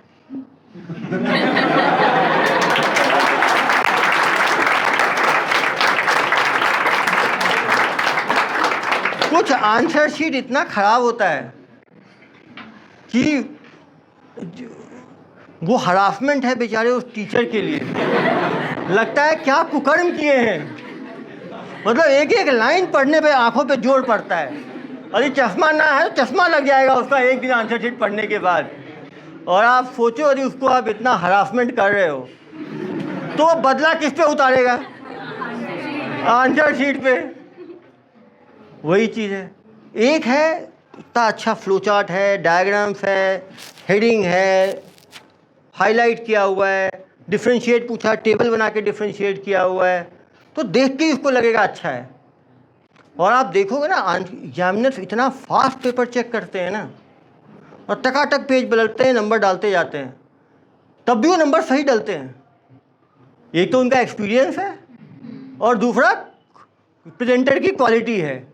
यदि आपने अच्छी चीज़ भी गलत ढंग से लिखी होगी, फिर कहोगे यार साल भर मैंने पढ़ाई किया, पूरा लिख के आया मैं। अरे आपने पढ़ने ही नहीं दिया बेचारे एग्जामिनर को, उस पर आँखों में अपने चश्मे लगवा दिए, तो क्या करेगा वो। वही चीज़ एमसीक्यू के साथ है। एमसीक्यू भी लोग कहते हैं कुछ कि अरे यार वो तो तुक्के भी मारता है तो सही है। तुक्के कभी सही नहीं होते, वो नॉलेज गाइडेड तुक्के होते हैं। जितना पढ़ोगे आपको एक हिंच आएगा। आप हर एमसीक्यू के ऑप्शंस को ध्यान से देखोगे तो समझ में आएगा नहीं ये तो बी तो नहीं हो सकता। यदि हमने एक भी रूल आउट कर दिया तो 1/3 चांस है सही होने का। निगेटिव मार्किंग 1/4 है। तब भी आप 40 क्वेश्चन करोगे तो 40 में आपके 10 की जगह 15 सही होंगे। 5 क्वेश्चन का बहुत बड़ा फर्क पड़ जाता है। ध्यान से करते हो, 2 चुक हुआ इसको रूल आउट करते हो। कुछ लोग पेपर देखते ही पैनिक हो गए, उनका हार्ट बीट फिर 200-250 एयरक्राफ्ट बन गया उनका दिल और दिमाग। अरे भाई दिल तो धड़कने के लिए है, उसको सही धड़काना है ना। नहीं है, थोड़ा पानी पी लिए 2 मिनट, कूल हो गए। हमारे लिए डिफ़िकल्ट है तो सबके लिए डिफ़िकल्ट होगा। अब कुछ लोग क्या करते हैं, अरे भगवान का नाम लेके पहले 30 से स्टार्ट करता हूँ। 30 कौन सा है, लॉटरी है। 30 से शुरू किया, 2 क्वेश्चन किया, नहीं 30 गड़बड़, 50 से स्टार्ट करता हूँ। पलट के 50 पे गए, 2-4 बार पलटा, फिर क्या किया, एक सीक्वेंस मिस कर गए। 50 का 51 पे मार दिया, 51 का 52 पे मार दिया, 52 का 53 पे मार दिया। फिर थोड़ी बात देखे तो सीक्वेंस ही उल्टा हो गया हमारा। 60 पे पहुँचे और देखे 61 मार्क गए, तो फिर घबराए। तो पैनिक जो है वो बहुत बड़ी प्रॉब्लम है। आपको क्वेश्चन पेपर देखो, जो आपने स्ट्रैटेजी पहले बना रखी है उसी स्ट्रैटेजी के साथ करें। हम स्ट्रैटेजी को सीधे एग्जाम हॉल में यदि चेंज करते हैं तो उसके बहुत निगेटिव इफेक्ट्स पड़ते हैं। अरे आपने सोचा हुआ है कि मैं इस कॉमर्स से, मैं लॉ से स्टार्ट करूंगी, फिर मैथ्स का करूंगी, फिर अकाउंटेंसी करूंगी, तो उसी ऑर्डर में रहे। या ऐसा ना हो कि पहले कुछ प्लान किया है, वहाँ जाके कुछ और हमने एग्जीक्यूट कर दिया। वैसे भी हार्ट रेट बढ़ा के कोई नंबर तो बढ़ने से नहीं, ऐसा नहीं हार्ट रेट 200 होगा नंबर 200 हो जाएंगे। उल्टे जितना हार्ट रेट बढ़ेगा नंबर उसी हिसाब से कम होते जाएंगे। जितना पढ़ा है उतना करेंगे। यदि आप सुकून से सोच के करोगे, जो आदमी एग्ज़ाम हॉल में पेशेंस रखता है लास्ट डे डी डे में, वो भी कम से कम 2-3% नंबर एक्स्ट्रा ले आता है। और 2-3% में तो मेरिट लिस्ट ऊपर से नीचे पलट जाती है। ये वैसे ही है, कोई प्लेयर कितना भी अच्छा हो ग्राउंड में जाके नहीं खेलेगा तो नेट में कितने भी चौके छक्के मार रहा है, वो एग्जाम परफॉर्मेंस भी करना एक आदमी की एक काबिलियत है ना। एग्ज़ाम लाइक सिचुएशन 9 से 12 एग्जाम होता है, यदि मेन एग्जाम, तो 9 से 12 ही प्रैक्टिस करें। मैं कुछ लोग को देखता हूँ एग्जाम है 9 से 12, तो सुबह 8 बजे तक पढ़ाई करके सोते हैं डेली। 6 बजे सुबह 9 बजे वो नींद का टाइम होता है उनके। तो जो एग्जामिनेशन हॉल में पहुँचते हैं तो पूरे टाइम अब वो आँख ही नहीं खुल रहा बेचारे का, पढ़ेगा क्या, सोचेगा क्या, लिखेगा क्या।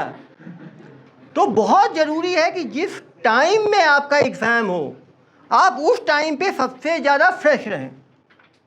जैसे मैं हमेशा तैयारी करता हूँ, नीट कितने बजे है, 2 बजे से 5 बजे तक है। 2 से 5 मेरे लिए बिल्कुल फ्रेश टाइम होना चाहिए। तो मैं लास्ट के 15 दिन इस तरह से अपना स्लीप हाइजीन रखता था कि 2 से 5 में बिल्कुल। और जब मेरा यूनिवर्सिटी एग्जाम 9 से 12 है तो मैं ऐसा शेड्यूल कभी नहीं रखता था कि सुबह 6 बजे डेली सोऊं। तो वो 9 से 12 में तो सोता ही रहूँगा मैं। ऑर्गेनिकली आपका दिमाग सबकॉन्शियस आपका स्लीप पे रहेगा।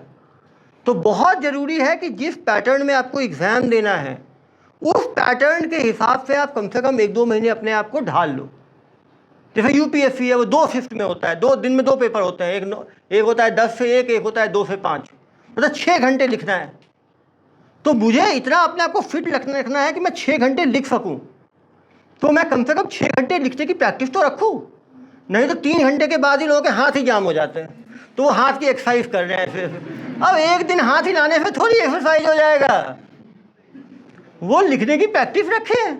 जब 6 घंटे लिखना ही है अपने को, तो आप जो भी एग्ज़ाम की तैयारी कर रहे हैं उसके पैटर्न को समझें, उसके निटी-ग्रिटीज़ को समझें। पब्लिक स्पीकिंग बहुत बड़ा स्किल है।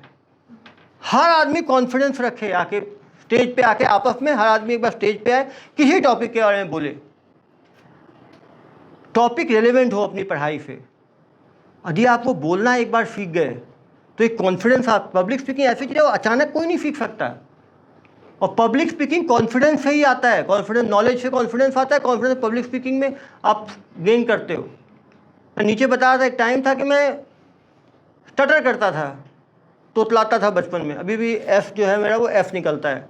मैं बोलता हूँ सन, बेटा, निकलता है फन। लोग घबरा जाते हैं, बेटे को बोलता हूँ मेरा फन है, लोग बोलता है मेरा फन है। अब थोड़ा थोड़ा कहीं एम्बैरसिंग लगता है। फोल्जर मतलब तो है, देखो भगवान ने जो कमी दी है वो तो है, लेकिन आप उसको बाकी चीज़ों से कवर करते हो। मैं स्टेज पे खड़ा नहीं हो पाता था क्लास 8 तक, और अभी हाल है कि स्टेज पे आ गया तो स्टेज छोड़ता नहीं हूँ मैं, नीचे भी नहीं छोड़ा, अभी ऊपर भी लगातार बोल रहा हूँ।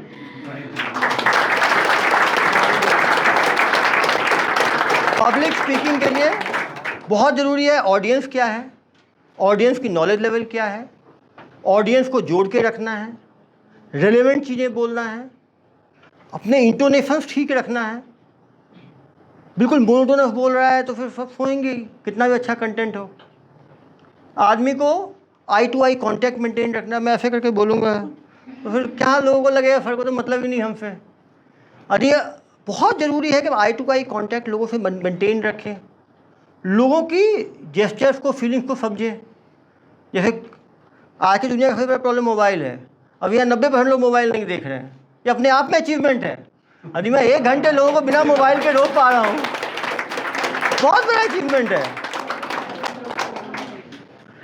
तो आप लोग सब मिरर के सामने जाके 5 मिनट किसी भी एक टॉपिक के ऊपर जो मैंने पढ़ा भी है वही बोल के देखें, हिंदी में, इंग्लिश में, जिस भी लैंग्वेज में जाए। लैंग्वेज एक मीडियम ऑफ कम्युनिकेशन है। इंग्लिश ज़्यादा अच्छा है क्योंकि इंटरनेशनल लैंग्वेज है, आप लोग की पढ़ाई इंग्लिश में होती होगी, अकाउंटेंसी, कॉमर्स तो ज़्यादातर इंग्लिश में ही चलता है। लेकिन हर जितनी भाषा आप जानते हो उतना फ़ायदा है। भाषा को, किसी को रीजनल लैंग्वेज आती है, तमिल, मलयालम, उसको लूज़ ना करें। जितनी लैंग्वेज आप जानते हो उतना आपको फ़ायदा होता है। आप इंग्लिश, हिंदी दोनों में बात करने की, दोनों में अपनी इफेक्टिवली बात रखने की क्षमता रखो।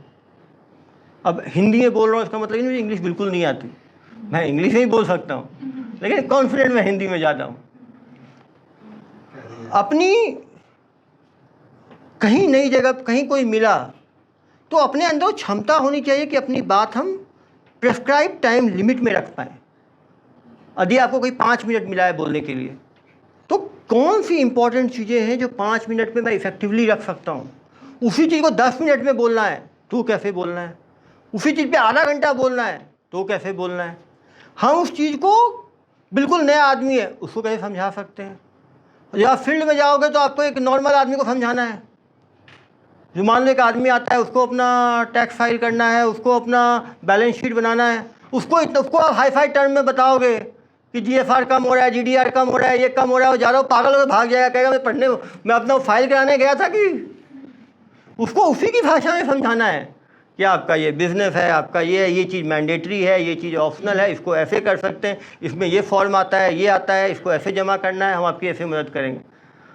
यदि कंसल्टेंट से बात करना है तो कैसे बात करना है, एक्सपर्ट से बात करना है तो कैसे बात करना है, जनरल आदमी से बात करना है तो कैसे बात करना है, आर्ट ग्रेजुएट है तो उससे कैसे बात करना है, वो बहुत ज़रूरी है।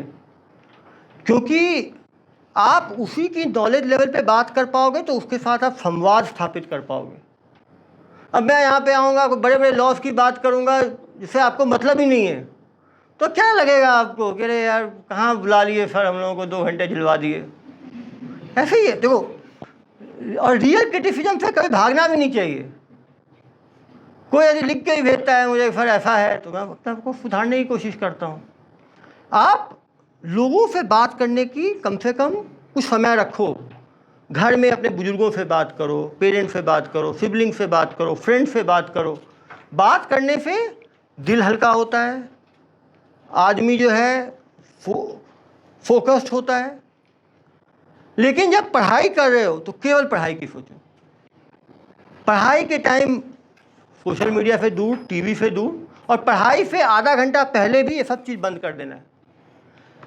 मैंने देखा है कुछ लोग 9 बजे टीवी बंद किए, 9:01 से पढ़ाई शुरू कर दिए।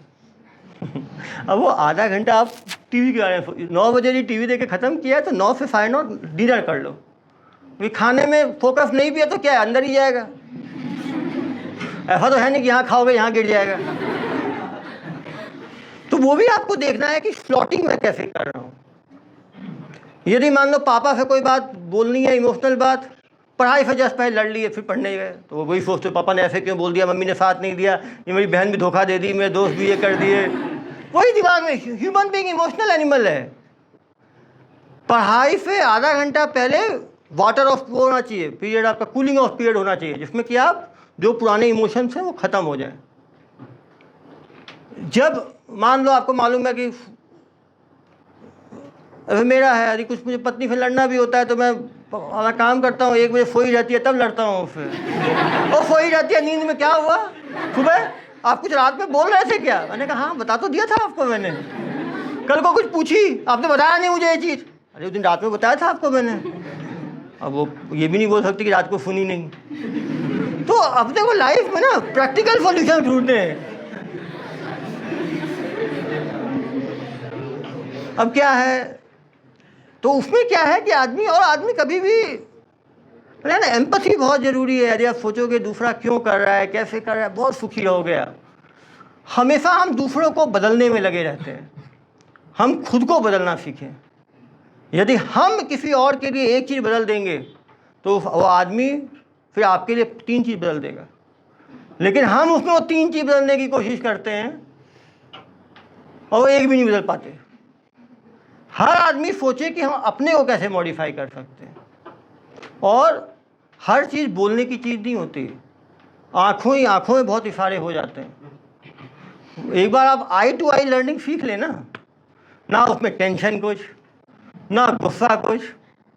प्यार और गुस्सा दोनों आँखों ही आँख में हो जाता है ना, बहुत इफेक्टिव रहता है। ये है कि समझने वाले होने चाहिए। आप बॉडी जेस्चर्स को समझो, दूसरा क्या बोलना चाहता है, दूसरा क्या सुनना चाहता है। और लाइफ में हमेशा किसी को प्रेज करो ज़्यादा, निगेट करो कम। हर आदमी को प्रेज अच्छा लगता है, ये नियम है लीडरशिप का। रिवार्ड करो ज़्यादा, पनिश करो कम। जो पनिश ज़्यादा करते हैं, रिवार्ड कम करते हैं, वो सारी ऑर्गेनाइजेशन फेल हो गई हैं दुनिया भर में। आप देखना कितना।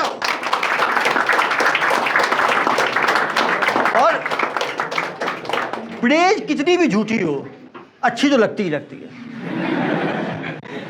मैं बता रहा हूँ ना, कोई मुझे बोलता है, मुझे मालूम है मेरे एम्प्लॉई हैं मेरे नीचे, तो जब सर आप बहुत अच्छा भाषण देते हो।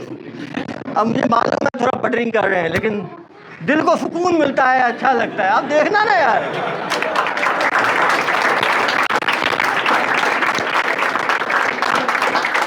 और ये मैनेजमेंट का बड़ा स्किल बता रहा हूँ मैं।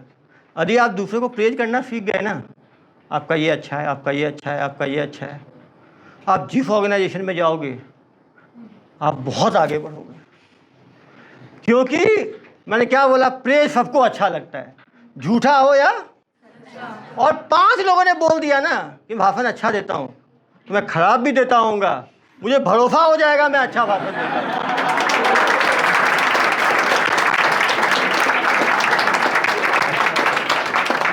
और मुझे क्या, 10 लोगों को और भरोसा हो जाएगा।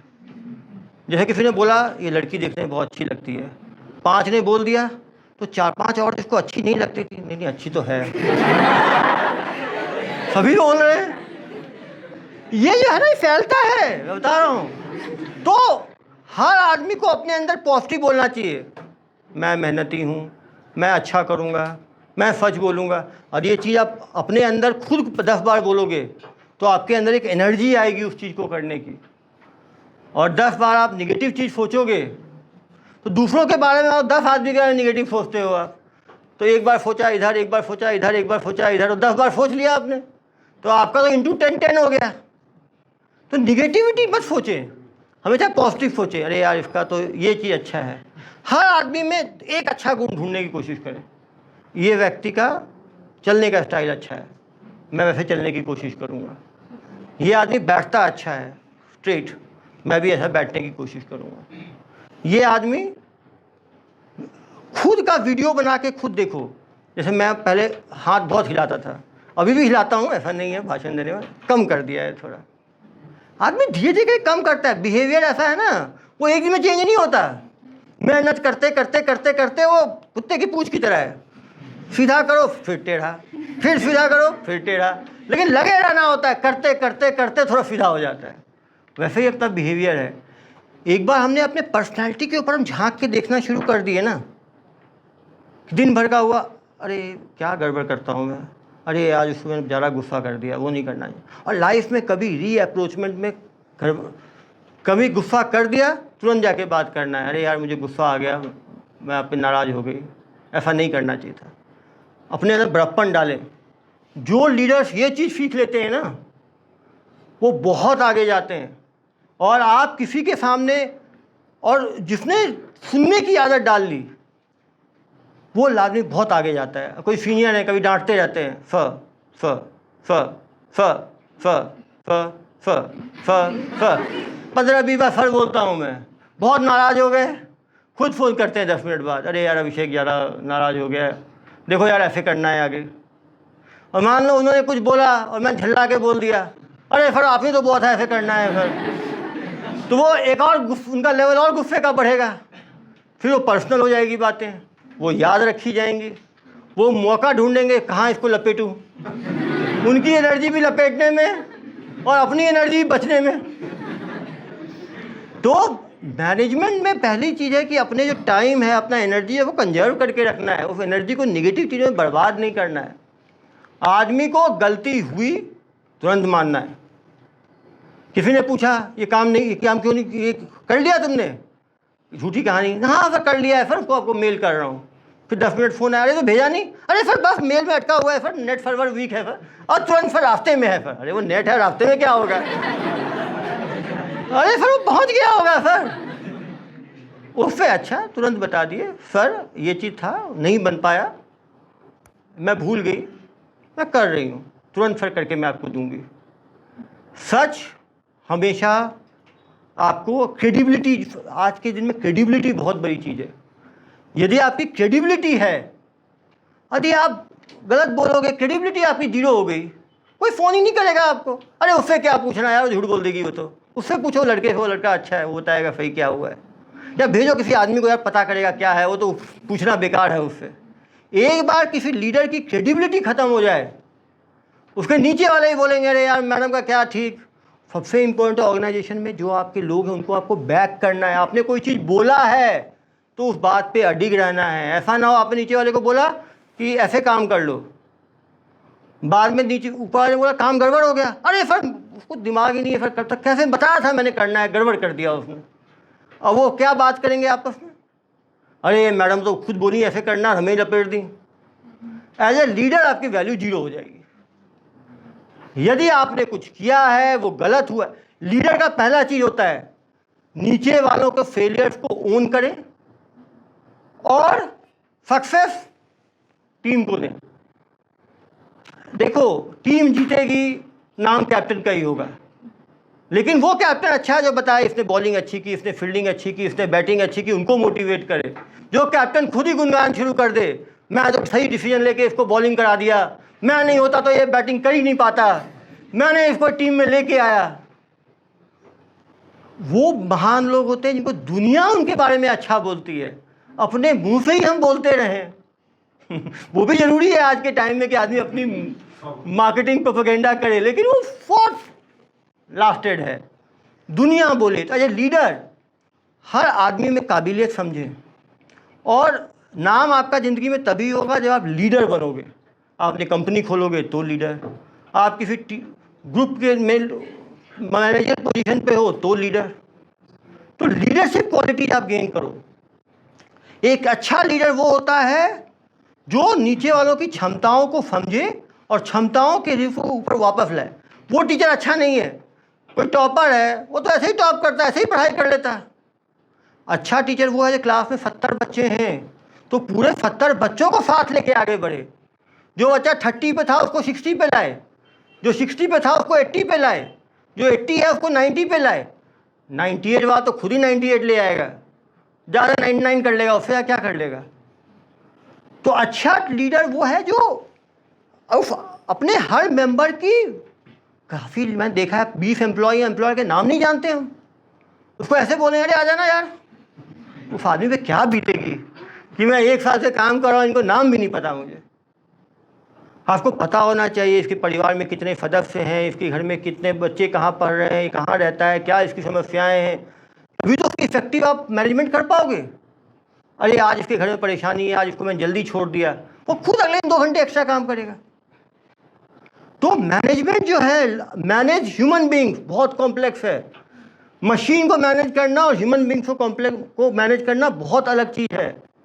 जब तक आप ह्यूमन बींग के इमोशंस को नहीं समझोगे, आपको लगेगा इसको कैलकुलेशन फास्ट है तो उस वाले काम में लगाया, इसका इंटरप्रिटेशन अच्छा है लॉ वाले काम में लगाया, इसकी नेटवर्किंग इफेक्टिव कम्युनिकेशन है तो इसको बाहर के काम में लगाया, इसका प्रेजेंटेशन बहुत अच्छा है तो इससे प्रेजेंटेशन बनवाया, ये स्पीकर इफेक्टिव है तो इससे बात करवाया।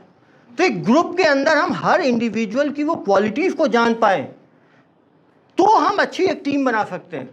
दुनिया के बेस्ट प्लेयर को एक टीम में ले आओ, एक ब्राज़ील का प्लेयर, एक अर्जेंटीना का प्लेयर, एक फ्रांस का प्लेयर, और उसको एक नॉर्मल टीम के साथ खिलवा दो, हो सकता है वो टीम जीत जाएगी, ये बेस्ट प्लेयर्स हार जाएंगे, क्योंकि ये एज ए इंडिविजुअल अच्छे प्लेयर्स हैं लेकिन इनकी टीम में कोई जेलिंग नहीं है, इनको पता नहीं है वो क्या है। अच्छा जब टीम में खेलते हैं तो आंख दिखाता है, समझ जाता है कि आगे बढ़ना है, और तुरंत पास देता है, उधर गोल मार देता है, वो चिल्लाता नहीं है वहाँ जाओ, उसको पता होता है इसका पैर ऐसे घूम रहा है तो बॉल उधर जाएगी। ये टीम होता है। हम जो टीम होती है तुरंत समझ जाता है आज ये अलग लग रहा है, कुछ परेशान है। यदि आपके संस्था में कोई आदमी डिप्रेशन का शिकार हो जाए, वो सुसाइड कर ले, तो शर्म की बात है ये टीम लीडर कि हम उसको समझ नहीं पाए, वो अपनी बात हम तक पहुंचा नहीं पाया। अच्छा लीडर वो है जिसके साथ उसका टीम मेंबर उसकी खुशी भी शेयर करे, खुशी शेयर करे ना करे, दुख भी शेयर करे। और अच्छे टीचर्स वो होते हैं जब रिजल्ट आता है तो पहला फ़ोन वो टीचर को करते हैं, घर वालों को भी नहीं करते। मैंने देखा है, मैं तो एज ए टीचर भी मैंने काम किया है 3-4 साल। एक ऑर्गेनिक रिलेशनशिप रहता है।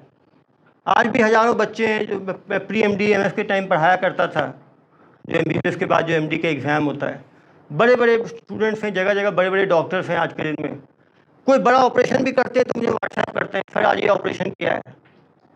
एक खुशी शेयर करते हैं, उनको मालूम है मैं भेजूंगा तो सर को अच्छा लगेगा। ऐसा नहीं है कि मुझे भेजने से मैं कुछ कर पाऊंगा उसके लिए। ऐसे लोग रखें जो आपकी खुशी में खुश हो पाएँ, ऐसे लोग नहीं जो आपकी खुशी में ईर्ष्या के मारे 2-4 किलो वजन घट जाए उनका, ऐसे भी लोग हैं। और ऐसे जो वेट घटाने वाले लोग हैं उनको डाइटिंग की आवश्यकता ही नहीं है, वो ईर्ष्या से ही 2-4 डेली हर महीने 2-4 किलो घट जाते हैं उनके। हमेशा सेल्फ इम्प्रूवमेंट के लिए लगे रहें। सेल्फ इम्प्रूवमेंट का स्कोप कभी ख़त्म नहीं होता, कभी हमेशा एक दूसरे प्रमोट करें, ये निगेटिव एक दूसरे को बोलना। और एक 5 साल 10 साल के हैं तो उसको चाइल्डिश बिहेवियर कहते हैं। अब आप लोग एडल्ट हो गए हो, यहाँ कोई चाइल्ड बचा है क्या? कोई नहीं होगा, 5-10 साल का तो कोई होगा नहीं है। एडल्ट में एडल्टिश बिहेवियर करना है, चाइल्डिश बिहेवियर नहीं करना। कोई किसी के बाल खींच रहा है, कोई कागज़ के गुब्बारे बना के फेंक रहा है, ये स्कूल के बच्चे नहीं होते क्लास 5th के।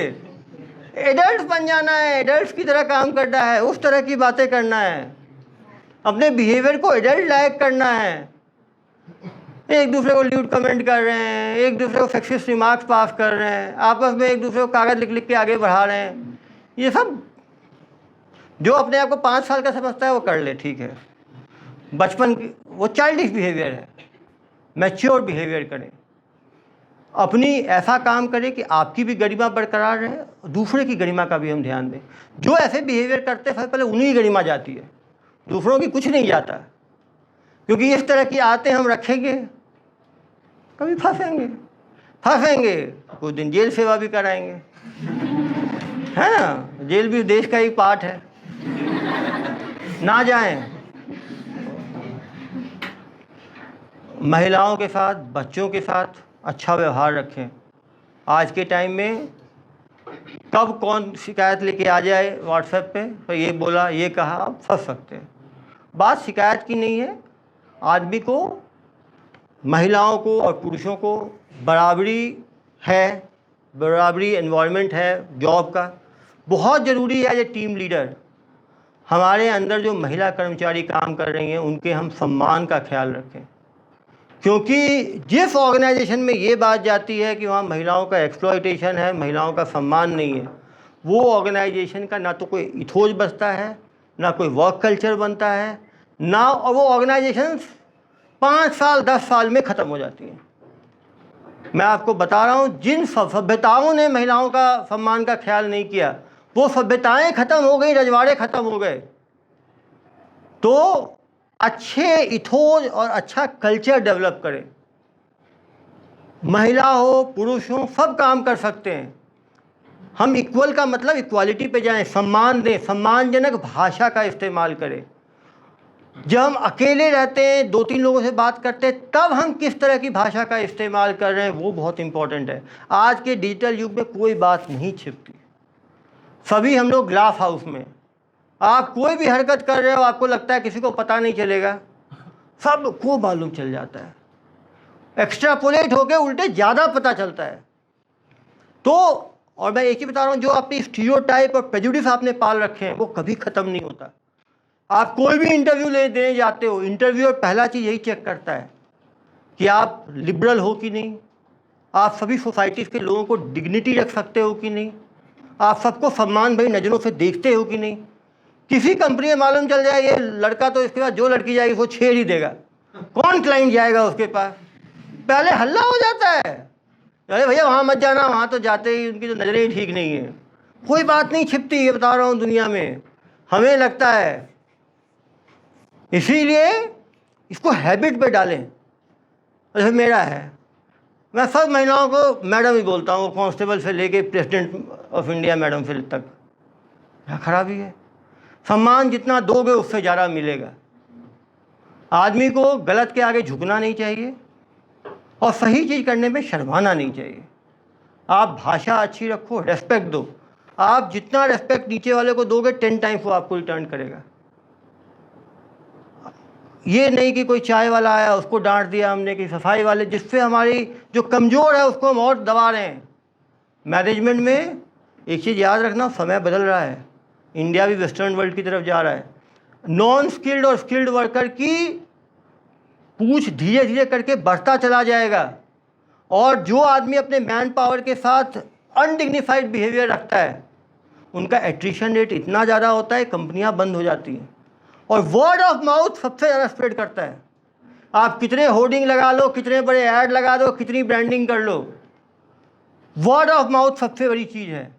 जो आदमी एक्सपीरियंस करता है, वो आदमी निकलेगा नहीं, वो चारों करोड़ बहुत अच्छे हैं, मेरा था, उन्होंने तुरंत रिस्पॉन्ड किया, काफ़ी अच्छा किया, वो डॉक्टर बहुत अच्छे हैं, वो लॉयर बहुत अच्छे हैं। ये फैल गया कि वो डॉक्टर करप्ट हैं, वो तो आपका किडनी निकाल देंगे, वो लीवर निकाल देंगे। कितना भी बड़ा हॉस्पिटल हो, 5 स्टार हॉस्पिटल भी ना हो, तो किडनी लीवर सबको प्यार है। भगवान ने 1-1 2-2 ही दिए हैं, ऐसा नहीं है कि वो मार्केट से निकाल ले आएंगे। तो उन चीज़ों पे ध्यान दें, एक अपनी ब्रांड वैल्यू बनाए। ब्रांड वैल्यू बनता है एथिकल बिहेवियर से। दुनिया भर में ऐसा कोई ऑर्गेनाइजेशन नहीं है जहाँ एथिक्स नहीं पढ़ाया जाता। एथिक्स शुरू में हो सकता है डिफ़िकल्ट पाथ लगे, लेकिन लॉन्ग टर्म में वो एथिक्स ही जो है वो आपको पर्सनल लाइफ में, प्रोफेशनल लाइफ में आपको रेस्पेक्ट और आपको एक पहचान दिलाएगी। जिनका बिहेवियर अनएथिकल है, कुछ लोग बोलते हैं ना, अरे एक गुल्ला पकड़ा कुछ निचोड़ लेना है, वो जो निचोड़ने वाला कंसेप्ट है ना, वो एक को निचोड़ोगे हजारों फ्यूचर क्लाइंट आपके छोड़ के चले जाएंगे। आपको निचोड़ में चोड़, सब छोड़ जाएंगे आपको। सही चीज़ बताएं, सही चीज़ गाइड करें, सही करें। आपको हो सकता है शुरू में थोड़ा सा स्ट्रगल करना पड़े, लेकिन आपकी लॉन्ग टर्म में आपका एक ब्रांड बनेगा, आपकी एक इमेज बनेगी, आपका एक कल्चर बनेगा और आपका प्रोग्रेस होगा ही होगा। पेशेंस बहुत ज़रूरी है लाइफ में। काफ़ी लोग होते चाहते हैं हम ज्वाइन करें, हम चीफ कंसल्टेंट बन जाएं। कोई छोटा बच्चा पेट से निकलता है रोता हुआ, उसको दौड़ा दो, वो दौड़ जाएगा क्या? कुछ पेरेंट्स सोचते हैं आज दौड़ेंगे, ढप गिरता है बच्चा, फिर दौड़ाते हैं, फिर ढप गिरता है, फिर हाथ पैर भी टूट जाता है बच्चे का। पहले बच्चा गुरकना शुरू करेगा, फिर सपोर्ट से खड़ा होगा, फिर चलेगा, फिर दौड़ेगा। ऐसे ही है ना। तो वैसे ही करियर में होगा। एक दिन में आप चीफ कंसल्टेंट नहीं बन जाओगे। पहले कहीं इंटर्न बनोगे, वहाँ से कुछ चीज़ सीखोगे, फिर सुपरवाइज करोगे, फिर सीनियर इंटर्न बनोगे, फिर जूनियर मैनेजर, फिर असिस्टेंट मैनेजर, फिर मैनेजर, फिर सीनियर मैनेजर। ऐसे ही लाइफ में होता है। पेशेंस बहुत ज़रूरी है। काफ़ी लोगों को पेशेंस नहीं है। आज ही हमें सीनियर कंसल्टेंट बन जाना है, आपस में पहली सैलरी मेरी 10 करोड़ पर मंथ की होनी चाहिए। अरे भाई ऐसा नहीं होता। कुछ लोगों को इक्का दुक्का को मिल जाए जो एक्स्ट्रा ऑर्डिनरी जीनियस है, उनको निफ्ट से कंपेयर नहीं करना। सभी लोग एक लेवल से स्टार्ट करते हैं, सीखते सीखते 15,000 से शुरू किए, 50,000, 1 लाख, 2 लाख, 5 लाख, 10 लाख, 50 लाख, ऐसे ही बढ़ते हैं। जो जिनमें स्किल्स होता है, जिनमें टैलेंट होता है, उनका एक एक साल में डबल ट्रिपल होते हुए बढ़ते चले जाता है। लेकिन आप सोचोगे कि मैं पहला जॉब तभी लूँगा जब मुझे 1 करोड़ का मिलेगा, तो बेरोजगार ही पड़े रहोगे। लाइफ में ऐसा ही है। लाइफ में बहुत ज़रूरी है कि अच्छे ख़राब टाइम भी लाइफ में हमेशा आएंगे। पर्सनल लाइफ में आएंगे, प्रोफेशनल लाइफ में आएंगे। एक ही याद रखना, पर्सनल लाइफ ख़राब होगी तो प्रोफेशनल में भी असर पड़ेगा, प्रोफेशनल ख़राब होगा पर्सनल भी ख़राब होगा। लाइफ को हम इंसुलेट नहीं कर सकते। इसलिए बहुत ज़रूरी है कि हम दोनों के डिसीजन बहुत सोच समझ के लें। बहुत चीज़ लाइफ में बदला नहीं जा सकता। बहुत चीज़ 25 साल 30 साल का डिसीजन होता है, और जब पहले टूटता है तो बहुत ट्रॉमेटिक होता है। जॉब भी हम छोड़ते हैं, ट्रॉमा होता है। शादी टूट गई, वो भी ट्रॉमा होता है। कोई आदमी खुशी से कोई जॉब छोड़ना नहीं चाहता। किसी भी जॉब में जाएं, आजकल वो है ना छोड़ने वाली आदत कि जॉब दिया, 3 महीने मिले, कोई 10,000 का 15,000 दे दिया, कूद के वहाँ चले गए, फिर 2 महीने बाद को 20 दिया, कूद के वहाँ चले गए, कोई 30 दे दिया, फिर कूद के यहाँ पे आ गए। लाइफ में एक रिलेशनशिप और एक कंटिन्यूटी भी रखें। हो सकता है पे आपका 4,000 5,000 बढ़ जाए, लेकिन जो बाकी चीज़ें आप सीखते हैं वहाँ पे, ट्रस्ट, रिलेशनशिप, वर्क कल्चर, वो आप बार बार जंप करोगे तो आप नहीं सीख पाओगे। तो यदि बहुत बड़ा जंप मिल रहा है तो अधिकार है आपका करियर एडवांसमेंट के लिए। लेकिन बहुत ही फ्रीकी जो एट्रिशन वाले 40% एट्रिशन, 50%, या तो जाओ ही मत, सोच के उस जॉब को ज्वाइन करो। ज्वाइन किया तो कुछ दिन दो, तभी तो कुछ सीखोगे, क्योंकि समय सीखने के लिए भी इम्पोर्टेंट है। वैसे ही रिलेशनशिप के लिए है। या तो समय दो, रिलेशनशिप को बचाने की कोशिश करो। ऐसा रिलेशनशिप हो जाए जो बच ही नहीं सकता। यदि आपने पूरा समय दे दिया तो आराम से अलग हो जाओ। लाइफ में कोई चीज़ रुकता नहीं है किसी के लिए, लेकिन पेनफुल ढंग से उसको झेलते रहना वो गलत है। पेरेंट्स को हम इतना प्यार करते हो, चले जाते हैं तो क्या ज़िंदगी चलती है? नहीं चलती। बच्चों को मैंने देखा है, कुछ बच्चों को तो 7 साल 10 साल में बड़ी बीमारियां हो जाती हैं, बच्चे नहीं रहते, घर वाले चलते ही नहीं चलते। दुनिया में ऐसा भगवान ने कोई दुख नहीं बनाया जिसको झेला नहीं जा सकता। अंतर इतना है, कुछ चोट में स्कार होता है तो ज़िंदगी भर याद दिखता है, कुछ बिना स्कार के ख़त्म हो जाता है। बड़ी चीज़ें होंगी तो स्कार रहेगा, छोटी चीज़ होगी तो बिना स्कार के ठीक हो जाएगा। स्कार भी एक याद करने के लिए है कि क्या था, क्या हम अच्छा कर सकते थे, और दोबारा ये स्कार, नया स्कार ना बने। केवल दिखावे पे ना जाएं। मैं खुद होता हूँ, पहले टैटू बनाया, रोशनी, फिर 10 दिन में उसको निकलवाने पहुँच गए, रोहिणी, फिर 10 दिन बाद आए उसको निकालो। अरे भाई पहले डिसाइड कर लेते, रोहिणी अच्छी कि रोशनी अच्छी कि अलका अच्छी। डेली लगा रहे हो, निकाल रहे हो, मालूम चला बेचारे की चमड़ी ही उड़ गई। अगली बार, चौथी बार पहुँचा, जगह ही नहीं है टैटू के लिए। डिसीजन सोच समझ के, वेल इन्फॉर्म्ड। इम्पल्सिव डिसीजन सही भी हो सकते हैं, लेकिन ज़्यादातर मुश्किलें पैदा करते हैं। हर बड़े डिसीजन लाइफ में है, उसको सोच के लें।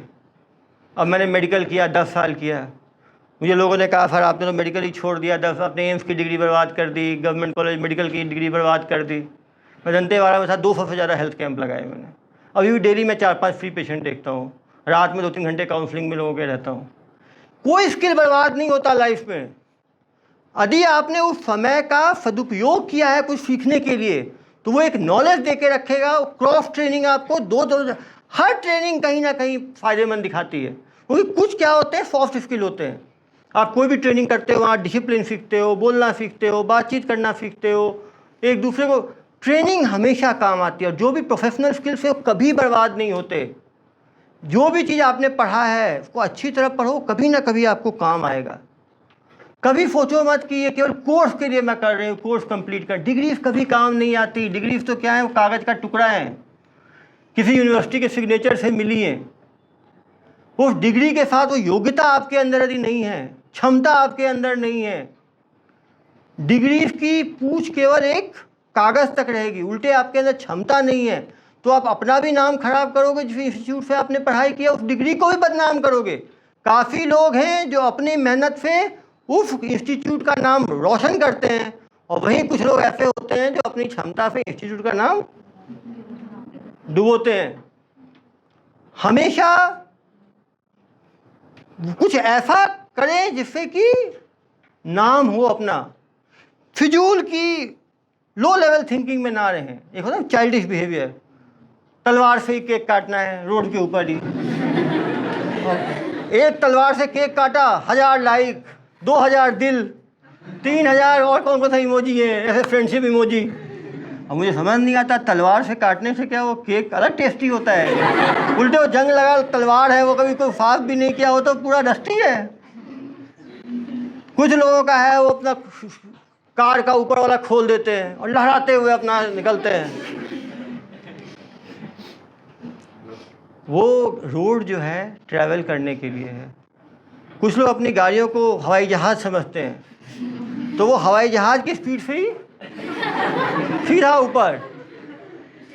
एक बाइक में मैं देखता हूँ, एक लड़का टंकी पे, 4 लड़कियाँ पीछे। वो समझ नहीं आता, अरे इतना ही जाना है तो यार 4 व्हीलर खरीद लो, नहीं है तो पैदल चल लो, थोड़ा हेल्थ के लिए भी ठीक होगा। उसका ध्यान टंकी पे आगे कि पीछे समझ ही नहीं आता मुझे। आगे वाले ने आके कार ने मारा, वो 4 अलग उड़ी, ये 1000 अलग उड़ा। किसी का हाथ टूटा, किसी के पैर टूटा, किसी का जबड़ा टूटा। मैं बता रहा हूँ ऐसे बाइक वालों के पीछे ना बैठें, कम से कम ऊपर से नीचे सावध तो रहेंगी, क्या रहोगे? कभी भी पिया हुआ आदमी आगे है तो उसके पीछे नहीं बैठना है। पीने से रिफ्लेक्स कमज़ोर होते हैं, रिएक्शन टाइम बढ़ता है, जजमेंट इम्पेयर होता है, एक्सीडेंट्स होते हैं। अपना हेल्थ अपना ही है।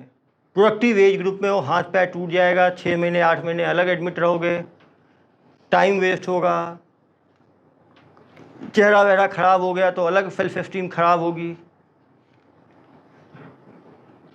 हमेशा ट्रैफिक नियम का पालन करें। जब सीधा जाएंगे तो फास्ट पहुंचेंगे। ये ऐसे चलाने से क्या होता है समझ नहीं आता। अरे सांप सीढ़ी ही खेलना है। और सबसे अच्छी बात है, एक तो ऐसे चला रहा है और दूसरा ऐसे चलाते हुए भी एक हाथ से फ़ोटो खींच रहा है, वीडियो बना रहा है। यदि स्टंट ही करना है तो काफ़ी सारे एकेडमी हैं जो स्टंट सिखाती हैं, वहाँ चले जाएं। मेरा रोड ही थोड़ी है यार स्टंट करने के लिए। कोई आदमी गलत काम कर रहा है तो एज ए वेल विशर उसको टोकें, उसको बताएं। समाज यदि उसको डिप्रिशिएट करेगा, डिप्लोर करेगा, यदि सब लोग खड़े होकर बोलेंगे गलत ऐसे नहीं करना है, वो आदमी शर्म के मारे वो काम करना बंद कर देगा। लेकिन उसी के इंस्टाग्राम पोस्ट पे यदि हम सब आदमी उसको ऐसे करेंगे, हाई ड्यूड, हाई ब्यूटी, क्या क्या लिखते हैं मैं पढ़ नहीं पाता उसको, उस आदमी को लगता है अभी वो ऐसे टेढ़ा चला रहा था, वो ऐसे ही चलाना शुरू कर देगा नेगेटिव। तो अपने को ये देखना है कि हम किस चीज़ को प्रमोट कर रहे हैं। कोई आदमी पढ़ रहा है तो उसका मजाक उड़ा रहे हैं, अरे वो तो देखो वो तो केवल वो है, क्या कहते हैं उसको, हाँ किताबी कीड़ा है। और ये कीड़ा खराब है तो आप किताबी शेर कैसे बनोगे, मुझे समझ नहीं आता है। किताबी शेर बनने का क्या रास्ता है भाई? वो रोड के शेर बन जाओगे, दूसरा उल्टा वही है। लेकिन ऐसे सभी रोड के शेरों को मैं सावधान कर रहा हूँ, सारे शेरों को पिंजरे में बंद कर दिया जाएगा।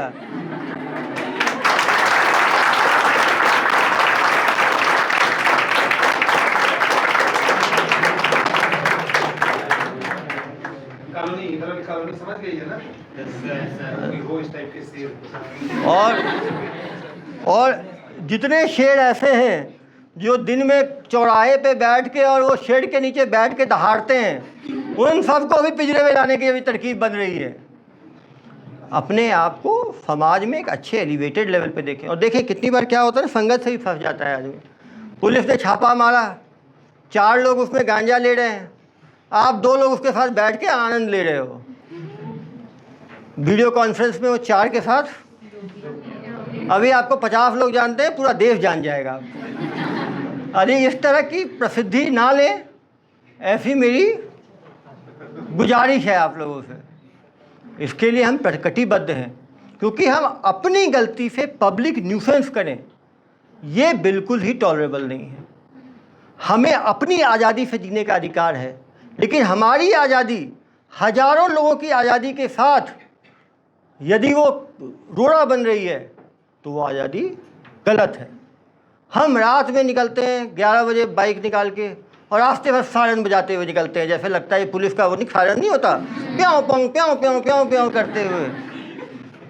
अरे भाई इतना नौकरी पुलिस की करनी है तो आ जाना, मैं वॉलंटियर बना दूंगा, रात में चलना मेरे साथ अपने बाइक में बैठ के पाँव पाँव करते हुए। हमें सोच लिया है ऐसे जो घुमट्टू लोग निकलते हैं रात में, उनको वही करने वाला हूँ। अपने कार के पीछे लगा दूंगा, हॉर्न बजाते हुए उनको पूरा शहर घुमाऊंगा। पकड़ता हूँ मैं रात में, क्या कर रहे हो सर? हवा खाने निकले हैं। अरे ब्रिज के ऊपर ऐसी कौन सी हवा है, वो बगल से तेज स्पीड में ट्रक आएगी, उड़ाते हुए ले जाएगी, परमानेंट हवा हो जाएगा। बचें। सभी लोग मोबाइल यूज़ करते हैं, साइबर फ्रॉड से बचें। बार बार बताया गया है किसी को OTP ना बताएं, किसी को लिंक पे क्लिक ना करें, तब भी लोग नहीं समझते हैं। कहीं इंटरव्यू देने गए, वहाँ से फर्जी फ़ोन आ गया, आप सेलेक्ट हो गए हैं, आपका 10th का डॉक्यूमेंट आपका है नहीं, लिंक पे क्लिक करके 10th का डॉक्यूमेंट अपलोड कर दें। 10th का आपने दिया हुआ है, बोलेगा 12th का डॉक्यूमेंट नहीं है, तुरंत लिंक क्लिक करोगे, मेरा सिलेक्शन हो गया, पूरा आपका बैंक अकाउंट खाली कर देंगे।